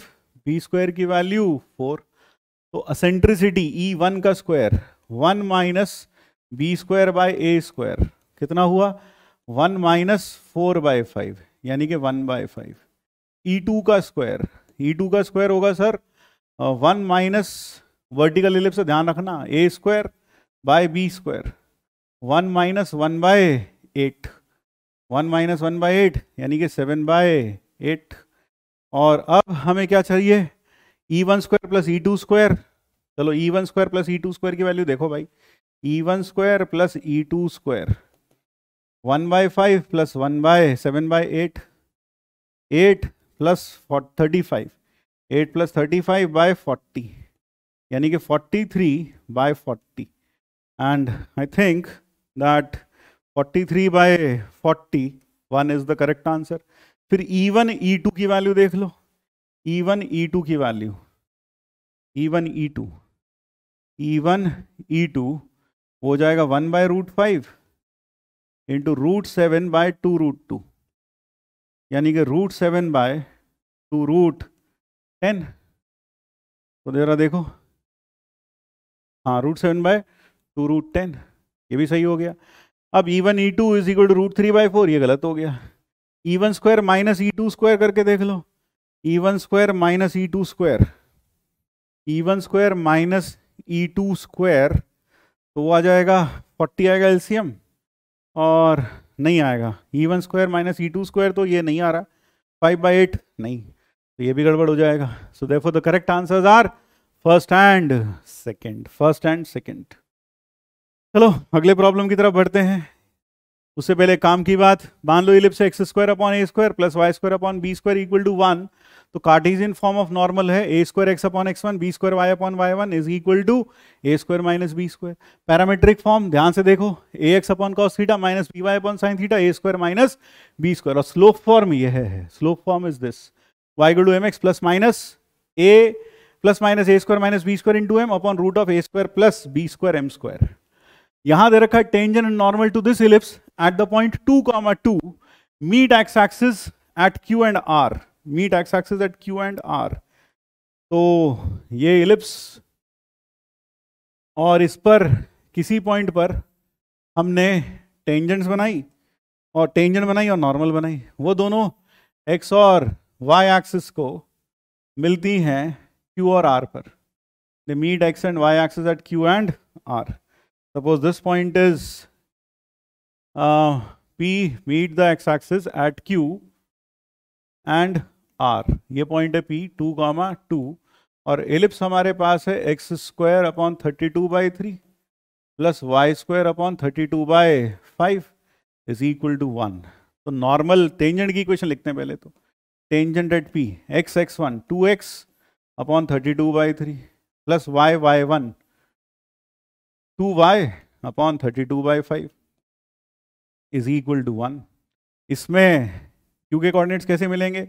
y को 0 रख दो, y को 0 रखा 32 3/16 3/16 0, एक बार देख लो भाई 16/3 0 16/3 0, ये आ गया Q के कोऑर्डिनेट्स। अब नॉर्मल एट P लिखते हैं a square x 32/3 x upon x1 minus b square बोले तो 32/5 y upon y1 is equal to a square minus b square 32/3 minus 32/5, ये आ गया। अब इसमें क्या करो, फिर से y को 0 रख दो, तो अपने पास किसके कोऑर्डिनेट्स आएंगे? r के कोऑर्डिनेट्स आएंगे। तो r के कोऑर्डिनेट्स क्या आ गए? ये पहले तो ये देख लो, ये हो जाएगा 5 64/15 64/15, यस। तो r के कोऑर्डिनेट्स क्या आएंगे? r के कोऑर्डिनेट्स आ जाएंगे, देखो y को 0 रखा तो अपने पास क्या आया 32/6 into x is equal to 64/15। 32 2 ज़ा 3 2 ज़ा 3 5 ज़ा, तो x की वैल्यू आ गई 4/5, यानी कि 4/5 0 4/5 0, ये r के कोऑर्डिनेट्स आ गए। तो ये हो गया 16/3 0 और ये 4/5 0। कैलकुलेशन फिर से एक बार देख लो, कहीं कोई गड़बड़ ना हो गई हो। 32/3 a square x upon x1 b square y upon y1, बिल्कुल एक स्टूडेंट की तरह कर रहा हूं। क्यों? कैलकुलेशन एरर बहुत इंपॉर्टेंट नहीं होनी चाहिए एग्जाम में, उससे सिली मिस्टेक हुई तो काम खत्म हो गया बस। 32/3/2 32/5 b square y upon y1 a square minus b square और 32/6 और 64, ठीक है, अभी तक तो सब ठीक लग रहा है, ठीक। तो 4/5 0 आ गए r के कोऑर्डिनेट्स। तो अब हमें चाहिए एरिया ऑफ ट्राइंगल। तो एरिया ऑफ ट्राइंगल होगा, यहाँ लिख लेते हैं एरिया ऑफ ट्राइंगल। तो ट्राइंगल पी क्यू आर का area, triangle P Q R का एरिया होगा हाफ इंटू बेस, बेस होगा 16/3 माइनस 4/5 इंटू हाइट, हाइट होगा y कोऑर्डिनेट ऑफ p, ये h होगा जो कि कितना होगा 2 इंटू 2, कितना आया सर 80 माइनस 12/15, तो ये हो गया 68/15, that is the answer. 68/15, fourth is the correct answer. चलिए अगले प्रॉब्लम की तरफ बढ़ते हैं। नेक्स्ट प्रॉब्लम है, लेट x इक्वल to 4 be the directrix of this ellipse with centre at origin and eccentricity half. तो x इक्वल टू 4 क्या है? डायरेक्ट्रिक्स है और एसेंट्रिसिटी है हाफ। तो जो एक्सिस होगी वो डेफिनेटली इसके परपेंडिकुलर होगी, यानी एक्सिस हॉरिजॉन्टल होगी x के पैरेलल। क्यों? क्योंकि डायरेक्ट्रिक्स y के पैरेलल है। सेंटर कहाँ है? ओरिजिन पर, तो बस फिर काम ही खत्म। जब सेंटर ओरिजिन पर है तो यानी x एक्सिस ही हमारी क्या हो गई? एक्सिस हो गई। सेंटर है 0, 0 0, 0, ये फुट ऑफ डायरेक्ट्रिक्स और यह रहा हमारा इलिप्स। तो दिस इज अवर इलिप्स, ठीक है। अब वो क्या कह रहा है कि इस इलिप्स की एसेंट्रिसिटी कितनी है? इस इलिप्स की एसेंट्रिसिटी है 1/2 and 1, beta is a point on the ellipse, then the normal to it at P, normal to it at P। तो पहले तो इलिप्स की इक्वेशन निकालनी पड़ेगी, ये होगा a/e। तो x इक्वल टू -4 दिया है, क्या दिया? 4 दिया है भाई, सॉरी, x इक्वल टू 4, -4 नहीं, x इक्वल टू 4 है, तो 4 इज इक्वल टू a/e। नहीं तो फिर इधर बनाते उसको, तो 4 is equal to a by e 2, तो a इज इक्वल टू 2. अब e square is equal to 1 minus B square by a square, that is 1 by 4 is equal to 1 minus B square by 4. तो B square की value आ गई 3, b square की value 3 आ गई. तो ellipse क्या बन गया? इलिप्स बन गया अपना जो इलिप्स है, that ellipse becomes x square upon 4 plus Y square upon 3 is equal to 1. अब उसके ऊपर पॉइंट है 1 कॉमा बीटा, 1 कॉमा बीटा, और बीटा 0 से बड़ा है, तो 1 comma beta lies on it. तो ये उसकी इक्वेशन को सेटिस्फाई करेगा. तो 1 upon 4 plus beta square upon 3 is equal to 1. तो beta square is equal to 9 by 4. तो बीटा की वैल्यू कितनी आ गई? 3 बाई 2 और माइनस 3 बाई 2. अब क्योंकि बीटा 0 से बड़ा दे रखा है, ये तो गया, तो ये तो गयो. तो p के कोऑर्डिनेट्स हो गए 1 कॉमा 3 बाई 2. अब मुझे क्या चाहिए? Normal at p. Normal at p की इक्वेशन चाहिए. तो normal at p will be a square, अब इलिप्स क्या था ध्यान रखना, x square upon 4 y square upon 3 is equal to 1. तो a square x upon x1 minus B square y upon y1 is equal to a square minus B square. तो ये गया, ये गया. तो 4x minus 2y is equal to 1. So that comes out to be the equation of normal at p. 4x minus 2y is equal to 1. So therefore the correct answer would be second in this case. अब ये रहा KTK 5, KTK 4 आपने देख ही लिया था, है ना. KTK 4 जहाँ आपको हिंट दिया था. ये रहा KTK 5, ये आप करेंगे खुद से ट्राई. अब आते हैं, ये रहा KTK 5, एक बार देख लो. अब आते हैं लास्ट प्रॉब्लम पर. If P be a point on this curve x square plus Y square 4x square plus 5y square is equal to 20. तो मेरे पास आ गया x square upon 5 y square upon 4 is equal to 1. ये हो गया हमारा एलिप्स. अब एक पॉइंट दे रखा है P, you given a point P, you given a point P 0 comma Q दे रखा है 0 कामा माइनस 4, क्योंकि आप जानते हैं ये वाला पॉइंट होगा 2, 0 कामा माइनस 2, और ये वाला पॉइंट होगा 0 कामा 2. वो कह रहा है कि पॉइंट P चाहिए जो कि Q से फार्दरेस्ट हो, तो PQ का लेंथ PQ के स्क्वायर चाहिए. तो ध्यान रखें कि किसी भी पॉइंट की किसी भी कर्व से मिनिमम या मैक्सिमम दूरी हमेशा कॉमन नॉर्मल कैसे आती है? ऐसे आती है कि उस पॉइंट से क्या बना दें? नॉर्मल बना दें उस कर्व पर. जैसे मान लीजिए ये कोई कर्व है और ये कोई पॉइंट है C, और मुझे इससे इसकी मिनिमम या मैक्सिमम दूरी चाहिए, तो C से पास होती हुई नॉर्मल बना लो. तो जैसे ही ये नॉर्मल आएगी तो बस क्या होगा? यह वाली जो दूरी होगी ये मिनिमम या मैक्सिमम दूरी आ जाएगी, मिनिमम होगी या फिर मैक्सिमम होगी. ठीक है. तो मिनिमम और maximum distance of a point P from a curve C, from a curve C occurs along the normal passing through P. तो यहां पर हमें Q से एक नॉर्मल बनानी पड़ेगी जो इलिप्स को कहीं कट करेगी. तो Q से नॉर्मल जो बनेगी वो कौन सी नॉर्मल बनेगी सर? यही बनेगी, दो नॉर्मल. कौन सी नॉर्मल? यही दिख रही है. हाँ सर, क्यों? यहां पर ये टेंजेंट और यहां ये टेंजेंट और नॉर्मल ये. तो Q से पास होने वाली नॉर्मल कौन सी है? यही वाली नॉर्मल है. तो आपको ये 2 पॉइंट पर काट रही है, यानी ये दो दूरी मिनिमम होगी और ये वाली दूरी कितनी होगी? मैक्सिमम होगी. तो P यही पॉइंट होगा. तो PQ का लेंथ कितना आ गया सर? PQ का लेंथ आ गया 6. तो PQ स्क्वायर कितना हो गया? 36.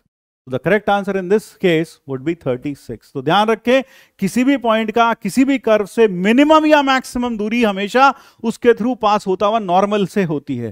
तो उसके थ्रू पास होता हुआ जो नॉर्मल होगा वो ये होगा. क्यों? यहाँ टेंजेंट है, ये 90 डिग्री, ये भी 90 डिग्री.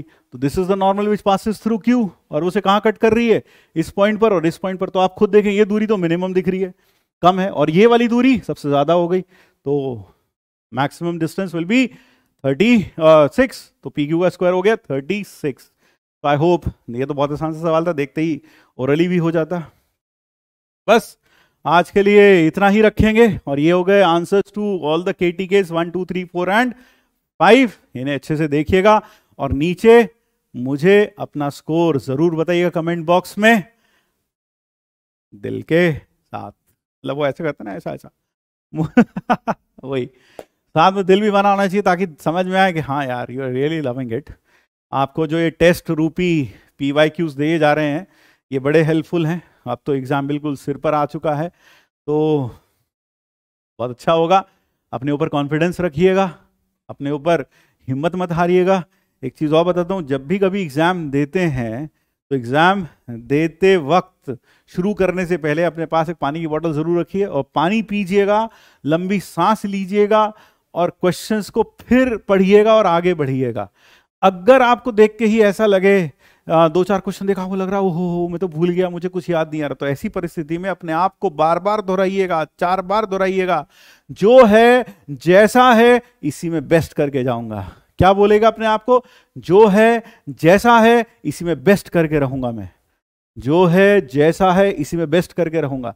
अपने आप को 5-6 बार बोलिएगा, लंबी सांसें लीजिएगा, आप पाएंगे आपके दिल की धड़कन नॉर्मल हो जाएगी और फिर से आप अपनी सेंसेस में वापस लौटकर पेपर को बहुत अच्छे से कर पाएंगे और आपको ये विश्वास भी नहीं होगा कि आपने इतना अच्छा पेपर कर दिया। ठीक है, चलिए थैंक यू सभी को मेरी तरफ से और जय श्री कृष्ण, राधे राधे। फिर मिलते हैं।